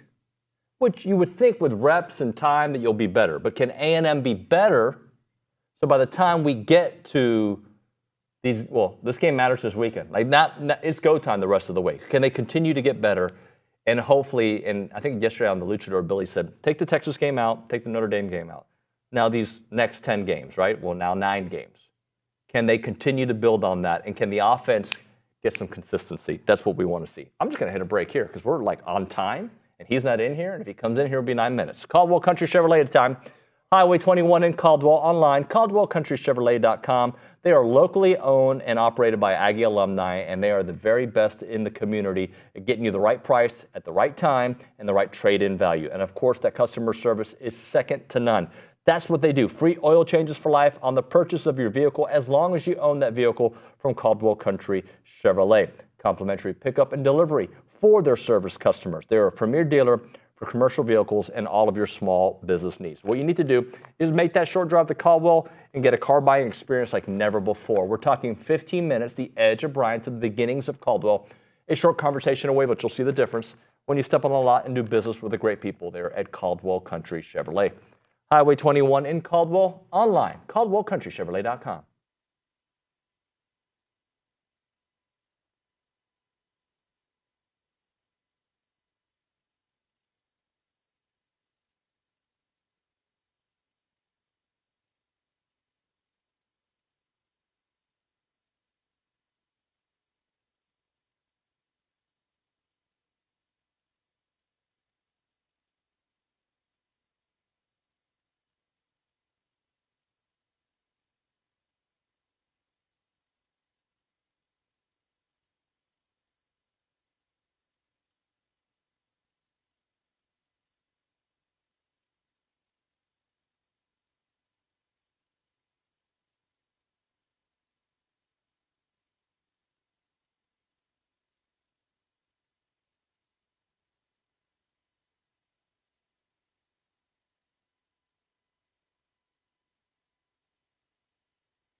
Little Zach Bryan for you here on TexAgs Live, presented by David Gardner's Jewelers, Rollo Insurance Studio. Billy's back in studio.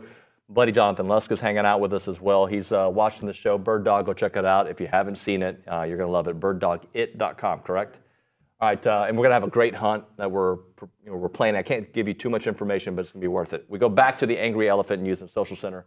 Luke, can you read that text? That it's just a little trying to set me up. No, it's not going to get you mad, but I think you might have a response. That's all I'm saying. Okay, let's go. Let's go. So since y'all want to claim that the Notre Dame defense is as good as the 85 Bears, does that make Northern Illinois the 85 Dolphins? I got the face. I wanted. I wanted it. Who are the 85 Dolphins? 84 Dolphins, I thought, went to the Super Bowl, lost with Dan Marino. Yes, they did. Maybe the 82 Dolphins went and lost with Woodley, maybe? David Woodley? Well, I don't know which year it was, but yeah, I think 84 Dolphins went Dan Marino's rookie year and never won another one. And then the 85 Bears, that's a good one. I like it. I think that's still a really good Notre Dame defense. I think they hit them for an 83-yard pass. I think Notre Dame played down. I think I very specifically remember saying this is not an SEC elite defense that we've seen in the past. I said this would be one of the better defenses in the SEC. I think I said top 4 this year. I'm still not sure. I wouldn't put that in there. I'm looking around the SEC and I'm like, where are the elite defenses outside of Georgia? Texas has not played anyone offensively yet. Don't go crazy. I'm telling the truth. You watch that quarterback play. Michigan's offense, outside of that exceptional tailback, which, by the way, I think Jeremiah Love's pretty damn good. You see him hurdle that guy against Northern Illinois? Yep. That was an insane play by him. Would love to see him in maroon and white. But I think Texas' defense sure looks good when I watch them play, but they've played Colorado State, and I'm telling you that Michigan offense is bad, bad, bad, bad. I'm more impressed with what Texas did offensively against Michigan's defense. Yes. By a wide margin. With that said, I specifically said Notre Dame is not one of these defenses like A&M has grown used to facing in the SEC from Alabama, like the Georgia defenses, and I said even like some of the better LSU defenses A&M's faced.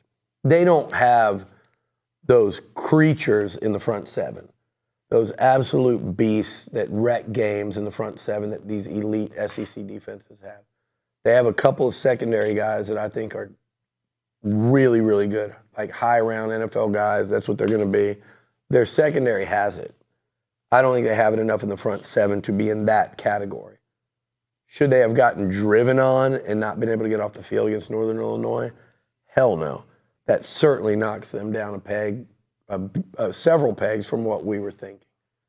It makes me feel even more so what I felt coming out of that game, that A&M should have moved the ball better through the air, just with some degree of consistency, and they win that football game. But enough with the, what is it, Schadenfreude? How do you say that? I mean, it's a German word. I don't want to mess with it. No, I think it's Schadenfreude. Schadenfreude. Say it fast, and then nobody knows. So, look, yeah, they're not the 85 Bears. The Stars are one of my favorite tweets I saw this weekend, because we got to hit a break. Just tell me on the other side, because it's over.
Welcome back into TexAgs Live, presented by David Gardner's Jewelers in the Rollo Insurance Studio. See, Billy, you missed it, but we had the big camera that shows the entire studio to the left. And now I'm going to look at this one right here as we get started. DJ Lagway. What were we just talking about before you cut me off? Oh, that's right. Luke, come on. You're good at this stuff. Come on, guys. There's 3 of us sitting here. Lusk? Something on Twitter. What were we talking about?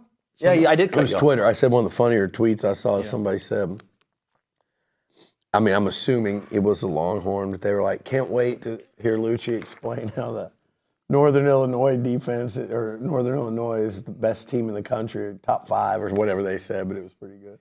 Look, I was saying this, I don't think I said it on air, but I think we're in a place in college sports that it is very hard for teams to know what they have early on. Yeah. Obviously, analysts, if coaches don't even know what they have early on, it's hard for us. We have seen this a million times, which is, and you'd think you'd learn, but to me, Notre Dame, because of their skill, I didn't think they'd lose to Northern Illinois. I said, that's not the 5th best team in college football. It's just not with that offense.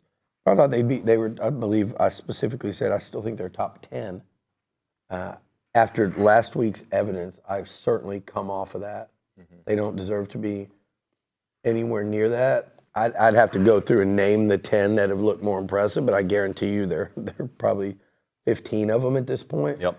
You can't do it on just defense alone. Offenses are too good. Not that Northern Illinois' offense, by the way, was not that good. You can't do it on defense alone. It's impossible in this day and age. Just in a 60-minute game, you're going to blink. I mean, there are exceptions. And someone could say, well, what about A&M versus Auburn a few years ago? You know, when they had Bo Nix at quarterback and A&M held him out of the end zone. I think that final was 20-3. Guess what? You know, Auburn's offense wasn't any good. So you can run into the right mix, but no matter how good your defense is going to be, you're going to have to score when you play teams like Georgia, obviously, but even like Ole Miss, Texas, Oregon, assuming Ohio State gets together offensively, but even the lesser teams that can score a lot, you're going to have to score points to beat them at times. And I don't think Notre Dame can do that. So after week 1, I changed my opinion about that USC game with Notre Dame, but that wasn't going to be enough to keep them out of the playoff. Now it might. They lose to Northern Illinois and lose to USC, and everybody's going, well, it's still Notre Dame. They'll get in at 10-2, but I'll go, where's their win? If you're putting them against somebody like that, you've got to try to keep them out, in my opinion, unless it's almost like they can lose a second game as long as they beat like a quality USC team. But what if A&M turns out to be a really good team then in that scenario? We'll talk about that if it happens. Yeah. And I'm not saying it can't. I think these next 2 games are don't overlook Bowling Green. Right. We'll save that for next week's conversation. But these first 2 conference games are such a big key for this A&M season because they're not playing good enough ball yet for us to sit here and say they're definitely going to beat Florida on the road. They're not playing good enough ball yet for us to look at Arkansas and say, hey, they'll shut down that Bobby Petrino offense and score enough to win. I do think they're going to win these 2 games. I think they can get there. But they're going to have to fight and claw. And I think as this team gets better, if they're able to do that, you play Missouri, 4 weeks from this past Saturday, and you get them coming in here, that has the potential to change the whole season. They got to get through these 2 first. And I still say they should. That Arkansas offense is a concern, and the swamp and the unknown that is Lagway is a concern. But I think more so the concern is the unknown that is this Texas A&M football team. So I watch them, and I had somebody say, well, they gave up. They give up all these rushing yards. They're getting creased. And I'm telling you, I'm giving you a history lesson. A couple of Mike Elko's defenses here that ended up being really good did the same thing early on.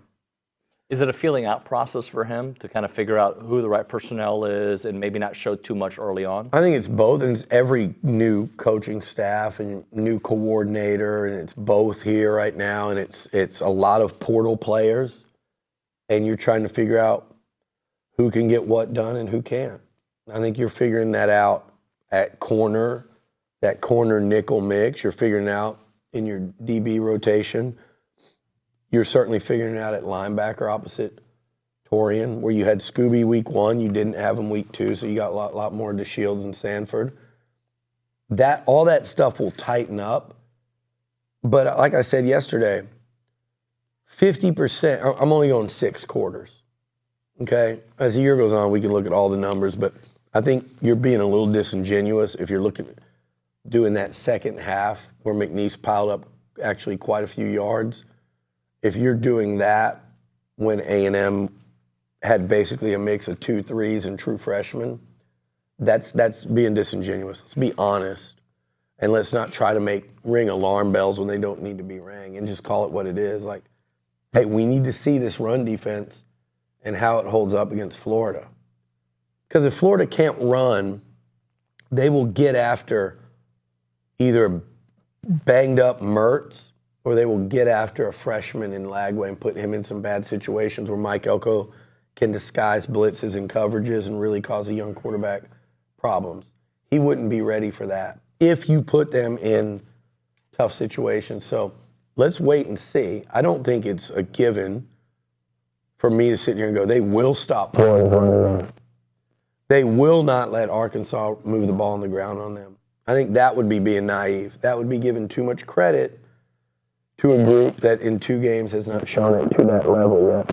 But if we're being real, they've given up 4 running plays, 2 between 25 and 30 yards, 1 to McNeese in the first half, 1 to Notre Dame in the first half. And then they gave up the 2 touchdown runs. One of 22 yards and the other one 47.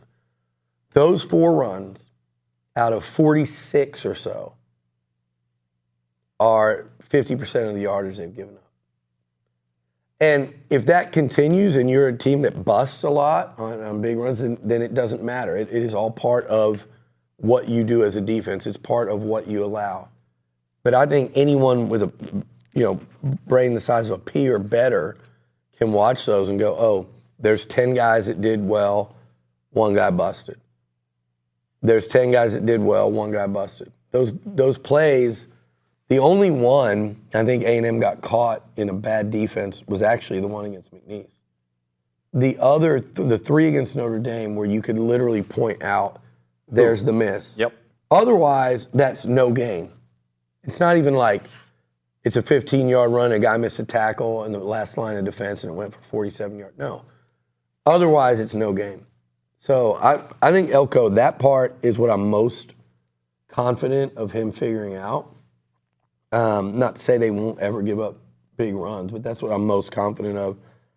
And the second part of that, though, is the offense. And they just have to grind it out between now and get back home for Missouri, grind out these next 3 weeks, because I go back to the reality is everything we just said about where this team's at, but the other reality is Arkansas and Florida are both going to struggle to be, better than 7-5 bowl eligible type teams this year.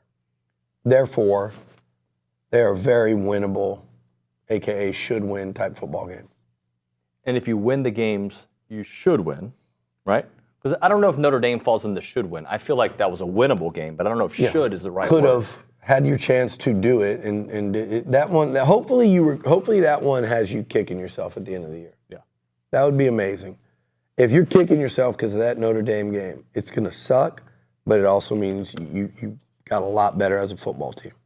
So you mentioned the Arkansas offense, and yes, they do look better, obviously. Mm-hmm. I don't know anything about the Oklahoma State defense. I do not know. But I'm going to go on a limb and say they're not good. I watched them, and I know what they returned versus what they lost. I watched them in that bowl game. Again, I think Marcel Reed's going to be a really good quarterback. I think Marcel Reed was sitting there on the sideline, and Jalen Henderson broke his arm, and they said, hey, 10, you're in. Oh, me? Me that's never taken a meaningful snap in college football. And a credit to him, he went out there and went for 390. But you look at Oak State and go, you just gave up 390 to, I don't care if it was Tom Brady or if it was, thinking of like if it's RG3 or Andrew Luck or all these different types of quarterbacks running past, whatever. A freshman that's never played in a game to come out there and do that to you. I mean, that tells me I'm not going to put too much into Arkansas's offense, but again, I watch it and I know what Petrino can do. And I see a quarterback that's dangerous. And I see a running back that I always liked, even out of Utah. I would love to have seen him in maroon and white. Jaquindon Jackson, the old Longhorn quarterback, believe it or not. That's right. How far have they come at quarterback that they're old guys like playing running back, and now they've got, Manning's their backup. Well, the reason I bring up the Arkansas offense is they didn't do much in the second half of that game against Oklahoma State. No. And so, yeah, their offense has certainly improved, and there are some people to worry about. But I tend to think A&M's defense is a higher caliber of defense than Oklahoma State. Football game. People are talking about the same. I'm watching the games. The A&M, they're controlling the line of scrimmage. They're decisively winning the battle. But they should have done more. They should have caused more havoc and carnage against Notre Dame because I watched Northern Illinois do so. I know it's different schemes and game plans each week, but this is a game. This is the game. And when you talk about Arkansas, when you got really good skill guys over there, their tight end, is it Haas? How do you say it? Yeah, Luke Haas. They got really good skill guys. This A&M defensive front has got to start destroying offenses. There's no reason not to. With Shamar and Hicks and Scorpion, like they need to start just wreaking havoc up front, and I think they will starting Saturday. All right, we're going to hit a break. We'll come back with a little longer segment because we're going to cut this one early. Right now, if you're looking for a reason to come back to Aggieland, look, I was looking for a reason. And Billy called me. I was blessed to come here to TexAgs, but you can look for a job at the Association of Former Students right across the street because they're always hiring professionals to come and help their team. They've got openings all the time in the past, marketing, fundraising, you name it. They have a bunch of different potential options out there for you to take a look at. They're the premier alumni association and the oldest organization supporting the Aggie network. And they are part of every Aggie story from Howdy to here. Don't miss an opportunity to help out with the association's big-time events like the Howdy Socials, the Aggie Ring Day class reunions, Aggie Muster, and everything in between. Join a team that exemplifies those Aggie core values of excellence, integrity, leadership, loyalty, respect, and selfless service, all in support of that worldwide network. So if you're interested in joining a team or think of somebody that could be a great fit for them, visit the website tx.ag/association jobs to apply and get more information on each position. It's the Association of Former Students.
And we're back here on TexAgs Live, presented by David Gardner's Jewelers, Rollo Insurance Studio. Billy, I know you kind of touched on it a moment ago, but I want to talk about DJ Lagway and also Graham Mertz, because I think if you read what Billy Napier said yesterday, it was, it looks like he's going to stick with Zach Mertz. I don't think he really knows that answer right now for multiple reasons. He hasn't been clear from the concussion protocol. Graham Mertz. Yeah. You said Zach Mertz. Zach Ertz. Oh, I was thinking of Zach Ertz. But Graham Mertz, but I do believe that he doesn't even know the answer himself today. If you get to Tuesday and Mertz looks bad, then he look, I got to go with the youngster. Or he may already know it's going to be the youngster, but he's playing mind games with A&M right now. There's no reason to say one way or the other right now as a coach, and I know the media wants to know, and I know there's a level of fans that feel like they're entitled to know. My thing is, if you don't know and you're a Florida fan and you feel entitled to know, don't go to the game. If you're that pissed off about it. But you'll go to the Swamp, you'll cheer, you'll want to see your freshman quarterback, and you want your team to win. You're a Florida Gator. You want your team to win. This is my disconnect with people. You want your team to win, but you want your information right now, damn it. I want my MFing information now because I deserve it. I'm entitled to it. And why won't he say it? What does it matter? I don't know what it matters, but coaches think it matters. Maybe that's the most paranoid group in any profession. I don't know. But they think it matters. Whether it's Mike Elko, whether it's Napier, whether it's Saban, whether it's Venables, Sark, Brian, Kirby, they all think it matters. So he's not going to say, and it's going to leak out of their practice, and they're going to hope it doesn't, because in the mind of football people, they think it hurts to tip their hand on who's going to be the quarterback. And in this case, I do think it's helping and behooves them to not say, because Texas A&M will have to prepare for both because they are such different styles. Right. They will have to prepare for both quarterbacks. And now my opinion, he'd be crazy not to start Lagway. Right. Now, they're at practice every day. They might be like, man, you watch practice and Lagway every once in a while will look like he did against Samford. More often than not, he'll look like he did against Miami, which was a little overwhelmed. They might think that, and like Graham is not overwhelmed. This kid against Elko's defense, he might come in here and just melt down. But I think in this instance, it's okay. You can take him right out. You're not. I know they were. Well, we might crush his confidence. But I think you start Lagway, and then you can go to Mertz. But see, they're typically you're on the ropes. You give the fans what they want. You give them the exciting player that if he hits a couple big plays early, who knows? You could have a Reggie McNeil moment. Let's hope it doesn't happen. But you give yourself that chance. 99% of coaches will do what R.C. Slocum did. Will do what Jimbo did with, kind of holding Connor until he had to play him. Most coaches will do that. And that is go with Mertz. If he's struggling, you bring in Lagway. Mertz is a veteran. If you take him out, you could even put him back in. Do you remember how high people were on him coming into this season? This season Mertz? alone. Yes. He's good. He's a good solid quarterback. Yeah. Look, if he plays, it doesn't go, okay, well now A&M's going to roll. He might give them their best chance to win Saturday. I don't know. But I'm just saying most coaches are going to go Mertz. And if he struggles, they're going to bring Lagway in. And if he's doing good, they're going to ride it. You go back to like Reggie against Oklahoma and RC back then. Had Reggie McNeil come in that game and thrown like 2 picks on the first 2 possessions or just melted down, been sacked and not seen things, they could have always trotted, Dustin Long back out there. So that's the safe play. But man, if I'm Billy Napier, I'm like, where is safe going to get me right now? What the hell is safe? Is that even a word at this point? But Florida's issues against Miami were more defensive than anything. Oh, I mean, sure. the offense couldn't keep up, but it was a defensive issue. And that's where the concern lies for A&M, because that Miami offense with Cam Ward and the running back and the ninth-year tight end and everything they've got Restrepo and some dudes at receiver. With all of that, you're sitting here going, can A&M offensively do that to that defense?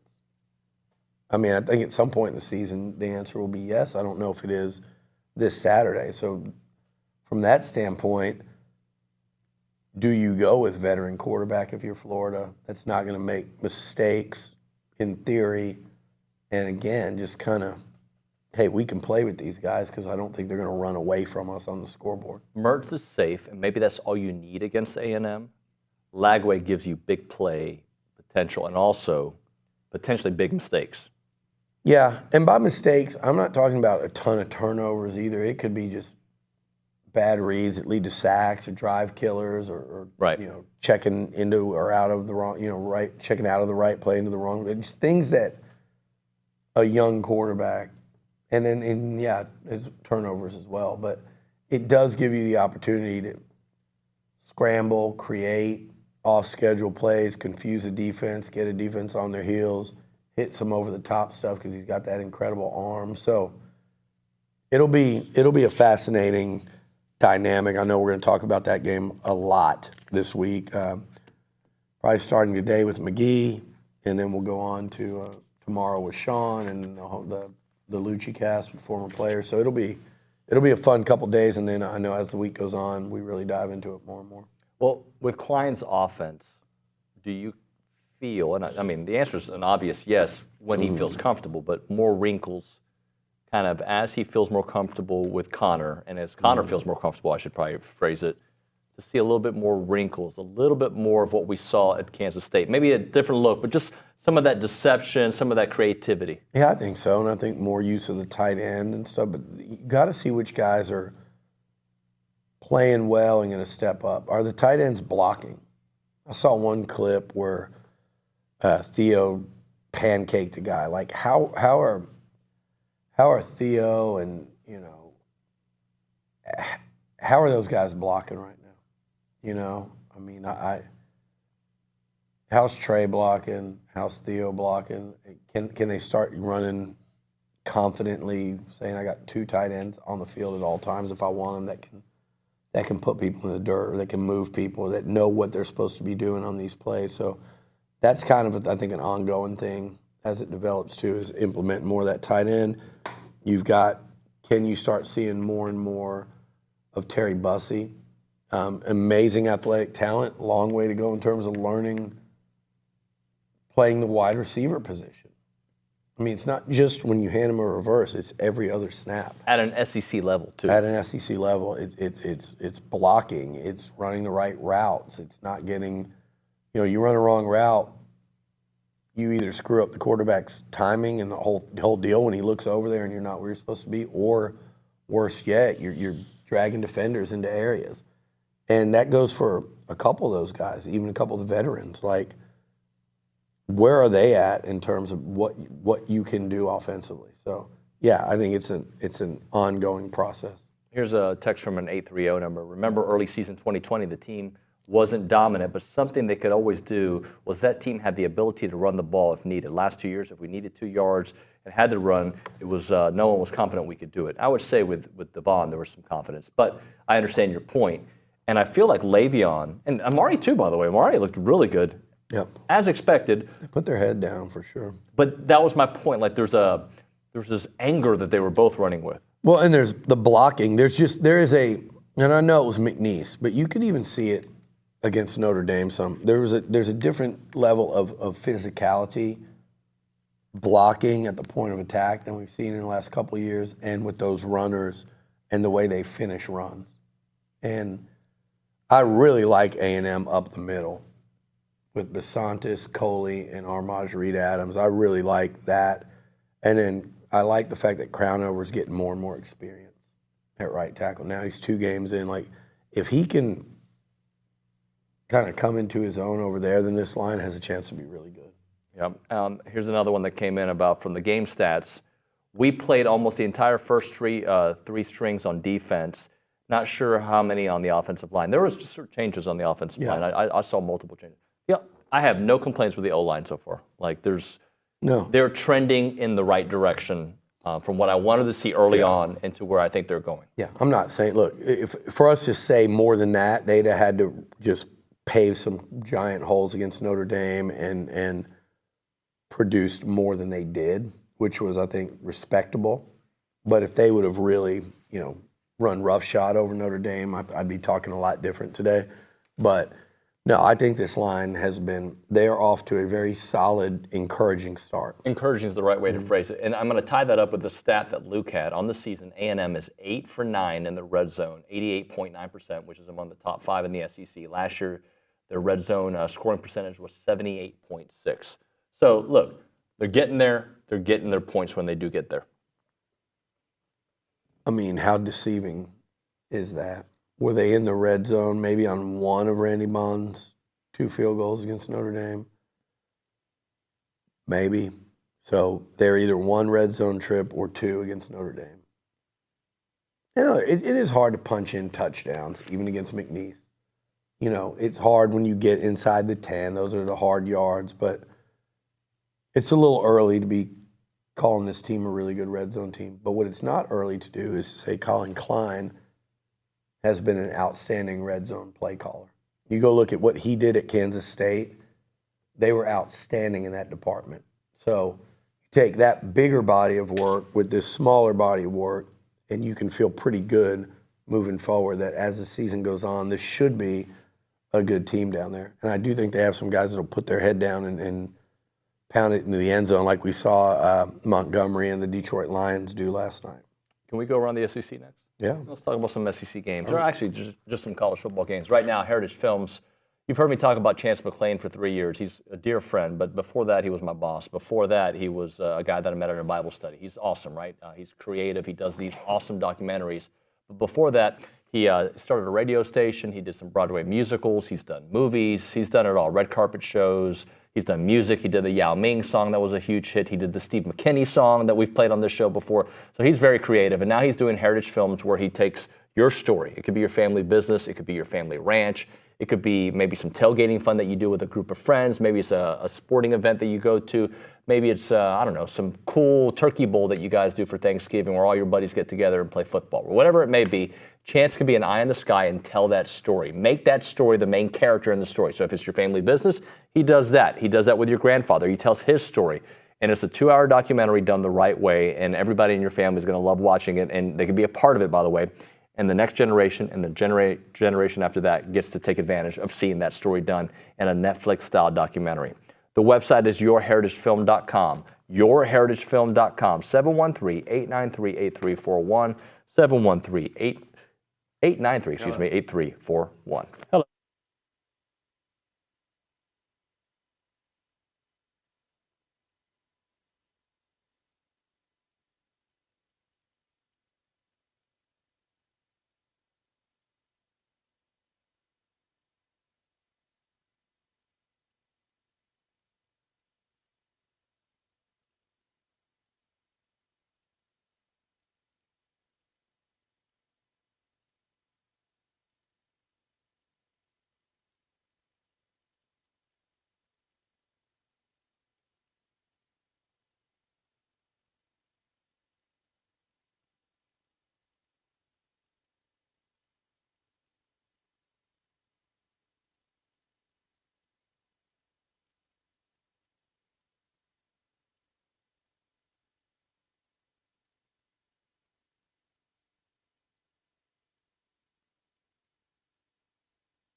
And we're back on TexAgs Live. We are presented by David Gardner's Jewelers Rollo Insurance Studio. Billy, I thought we could spend a few minutes kind of going around college football in general because kind of back to my topic from earlier, like I'm trying to figure out who's good, who's not good. You've got like this tier of where Texas, Georgia, maybe Ole Miss in this like tier. And then you got a lot of like scavengers after that, just trying to get, the next kind of group. I don't know if Tennessee is in that top tier, but they're certainly in a close tier. Yeah. We had by the way, out of Florida, wide receiver Khalil Jackson missed the remainder of the season, ACL. So another hit to that Florida playmaking core before the game. So brutal game, man. You see injuries all over college football right now. It seems to happen more so. It almost feels like early in the season when these guys go from practice to actually playing the games. Come again? The tiers in the SEC, is that what you're talking about? The tiers, yeah. I don't mean the crying tears for the TIERS. Mississippi State and who else? Any other bad losses? Kentucky had one of the worst losses. That's some tears. Mississippi State, I think it's bad, but it's early. I mean, it's a coach's second game, but you have your choice of which way you want to start. You want to start better than not. I mean, look over here. One play here or there, and you're feeling totally different about this football team. By the way, I'm looking at. And by the way, I wish Khalil Jackson did not get hurt, but I'm looking at his numbers. This year he hadn't played much. He had one reception for 13 yards. Last year, though, 21, 251, and a touchdown. His long was a 45. So just so that's out there. And that's just they're going deeper into their receiving core here. Okay, so to me, of this top level right now, if I'm watching the games, I'm keeping Georgia at 1. They're going to have their hands full in Austin. I'm keeping Texas at 2. At 3. I've got Ole Miss. It's sad that there are no longer divisions because I would love to see Texas and Ole Miss this year. I would too. And those two offenses go at it, and Kiffin versus Sark. And I know what somebody's about to say. Well, you might see it in the SEC title game. Oh, I hope not. Oh my God. Can we please not? But it's possible. But no, I got Texas 2. I got Ole Miss 3. I guess I've got Bama 4. But there's a team to me right on their heels, and that's Tennessee. And in fact, I don't want to put too much into what I've seen from Nico in 2 games. I don't want to put too much into beating NC State. I thought there were 2 bets this weekend that were the best, safest bets you will get all season in college football. It was just take my money, have it. It was Texas to cover against Michigan. Yep. And I know, I said that. And I know we took my quote where I said, when Texas loses to Michigan, just talking smack. But everything I said was that Texas will and should throttle Michigan. I said it through the whole weekend, or the whole offseason. Michigan is not good this year. They will lose probably 4 games. But they're not equipped for that matchup either. And guys, when I say this about your team, don't get all crazy. Focus on what I'm saying. It has nothing to do with A&M. Michigan was a terrible matchup offensively to play Texas. They could not keep up. It was impossible. That was an easy bet. The other super easy bet was Tennessee to throttle NC State. Yep. It's like people were just going off NC State being a tough, proud program, which they are, and they're well coached. They were so bad in that week 1. Is it Western Carolina they almost lost to? You could look it up, Luke. Said just looking at me like that. It was Western Carolina. Yeah, so Luke goes like this. I said that, and he goes. Yes, it was. Is he asking me? 38-21. Yeah, and it was really you know what close. I didn't even see it. They had to score 21 points in the 4th quarter to win. There you go, Luke. It's like when you try to get a treat for the dog and they hear it and they're like. I don't blame them. They're sitting over there. They zone out.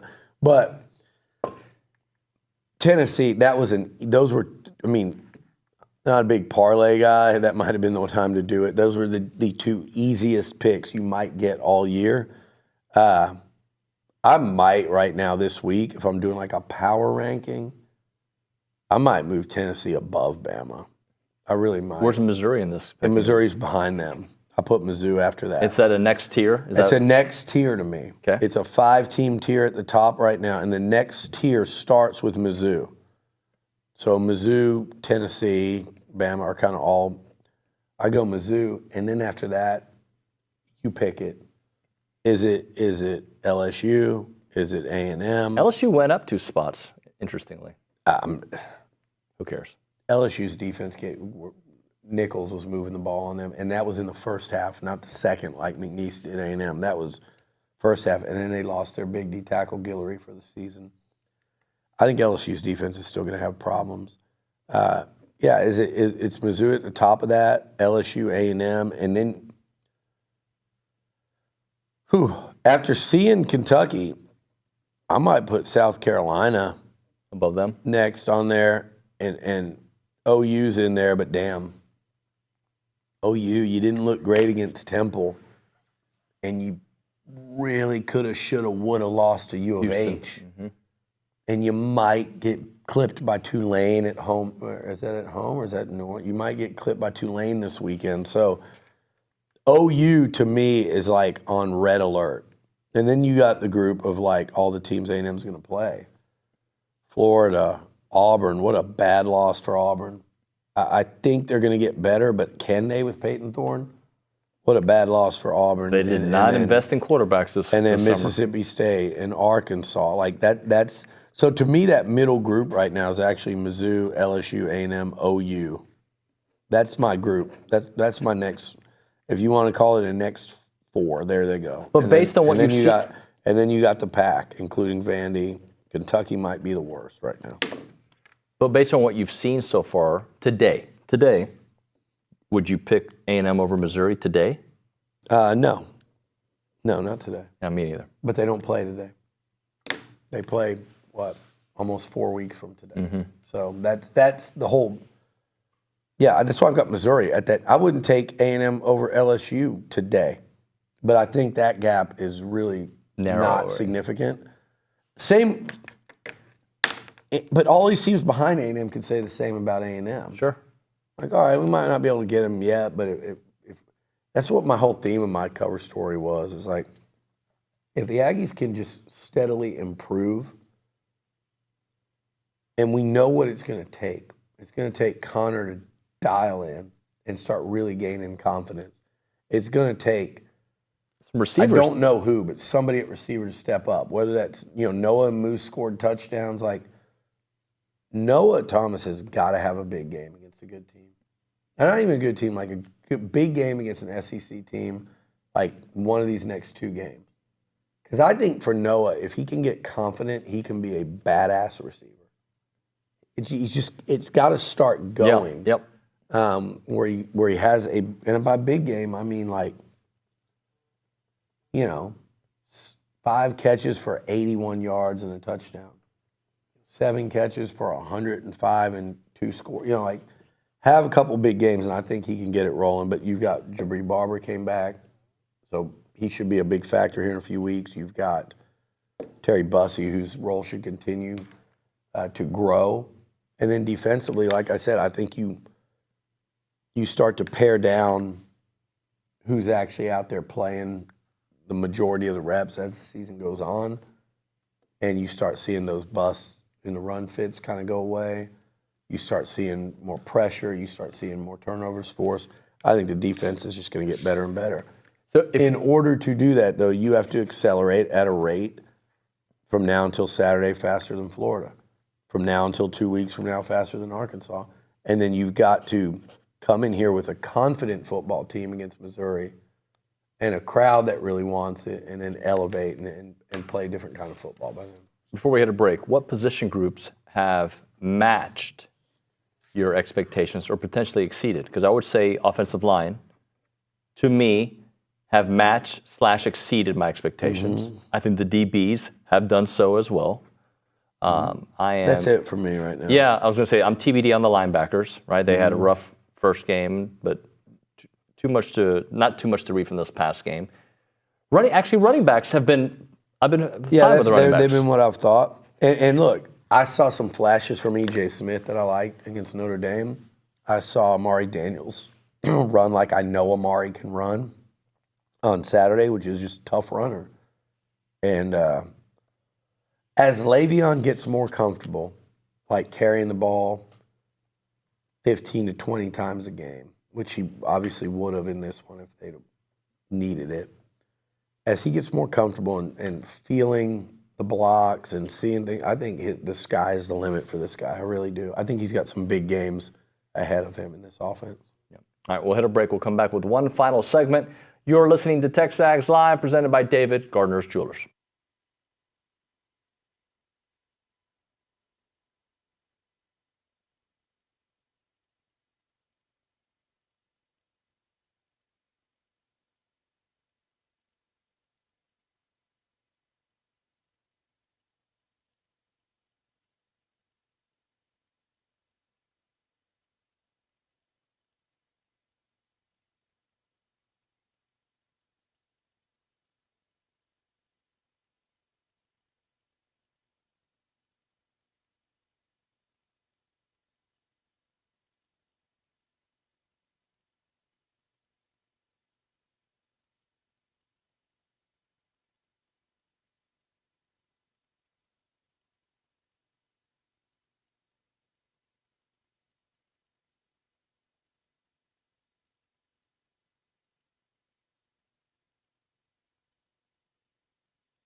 Mm, 8 minutes. TexAgs Live, presented by David Gardner's Jewelers, Rollo Insurance Studios. Time to end the day with Double Days. Caller number 12, 979-693-1150. We're going to hook you up with your choice of a dozen pepperoni rolls or a large one-topping pizza from Double Dave's.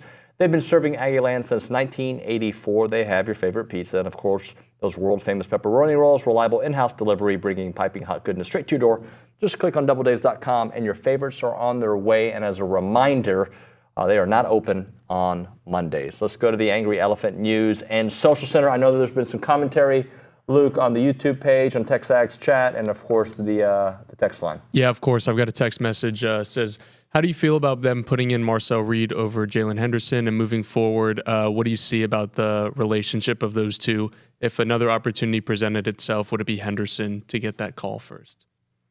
In a game? No, I think that's not surprising at all that it was Marcel. I think that was a good battle in camp and going back to last spring. But I think Marcel is the guy that, he's so dynamic that there's just kind of a wild card factor to him. But I also think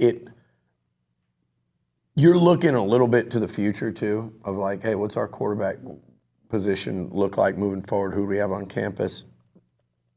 I think Marcel would still get that call if needed over the next few weeks. But if a game's hanging in the balance too, there wouldn't be I don't think there'd be too much thought to say, hey, we got to put in Jalen, right? See what he can do. I think I don't think the gap's that wide, but I think Marcel is in my opinion, he's the number 2. I don't think you'd need Mike Elko to say that. I don't think he'd feel the need to say that because I do think it's an ongoing thing. Marcel, though, when he gets his chances, I think they want to see what he can do based off what he did in that bowl game. Probably not based off that, actually. Probably based off just what he's shown here and what his upside potential is. But it's interesting because I do sit there sometimes and think about Jalen Henderson running in this offense, but they've got to, and Colin Klein knows this, they've got to attack the field throwing the football. And that's why, to me, it was never a question of it was Connor. And people that were wondering otherwise, no, it was Connor. And people that thought when he was struggling against Notre Dame, no, it's Connor. He gives you your best chance to win being two-dimensional and throwing the football right now. And then Marcel's got the potential to really be that type of guy, the dual threat, and they just need to continue to get him to play when he can. There was a text that came in, I think from Ty Holden, about the weather in Gainesville, if that could potentially change travel plans. I don't know if we know that. Because of the hurricane? Yeah. The way that hurricane, and I know it shifted east this morning, but the way they kind of had that thing going, as I'm drawing it on my doodle board here that y'all can't see, was kind of going up into, say, almost like, I could be wrong here, like Mississippi, Tennessee, through Louisiana, maybe even even more north. But now it shifted. I don't think Gainesville would likely be impacted. I think there's another one kind of coming from out there that could be more of a threat to that part of Florida, but that would be like probably next week sometime. So the Weather Channel last night tweeted looks like it would hit potentially Brownsville, Corpus Christi, Houston, on its way to New Orleans, but I think this has been updated since then. Yeah, it has. Yeah. What else do we have, Luke? Thank you, Neil Frank. Dr. Neil Frank, he was great. Yeah. He was. Almost as good as our good friend, the Aggie, Travis Herzog. He's a Channel 13. How about my man Max Crawford? Why not Max Crawford? He's a dude. No offense, Shell, but you left us. So yeah, it's all about Max. Max was a listener too. Continue. Max, stay off the group chat, man. Does he chat Focus on our weather, please. We got hurricanes, we got tornadoes, we got droughts, we got you're worried about. He's probably thinking the same thing about you talking about weather. That's what he's thinking. Focus on football. Focus on football, okay? Thanks. Shut up and dribble. Look, please. A lot of questions about Bussy potentially being worked in as a running back. They've got that play, that jet sweep that they've run 3 or 4 times with him. Billy, a lot of people on the YouTube chat wanting to know the potential of a potential move to running back. I don't know about a move to running back, but some looks. Man, this is a guy that was a cornerback for first couple weeks of fall camp, then receiver. Now you guys want to move him to running back. It's not as easy as you think. When you're coming from 1A football to the SEC and learning an offense and kind of playing both sides of the ball for a little bit and give it time, and I think you'll see his role increase. That wouldn't shock me to see him be kind of a jack of all trades in this offense. he reminds me on some level. I'm trying to think of guys that he reminds me of, and I remember old Longhorn. That was a really good player that people forget about sometimes, like Ramonce Taylor. Yeah.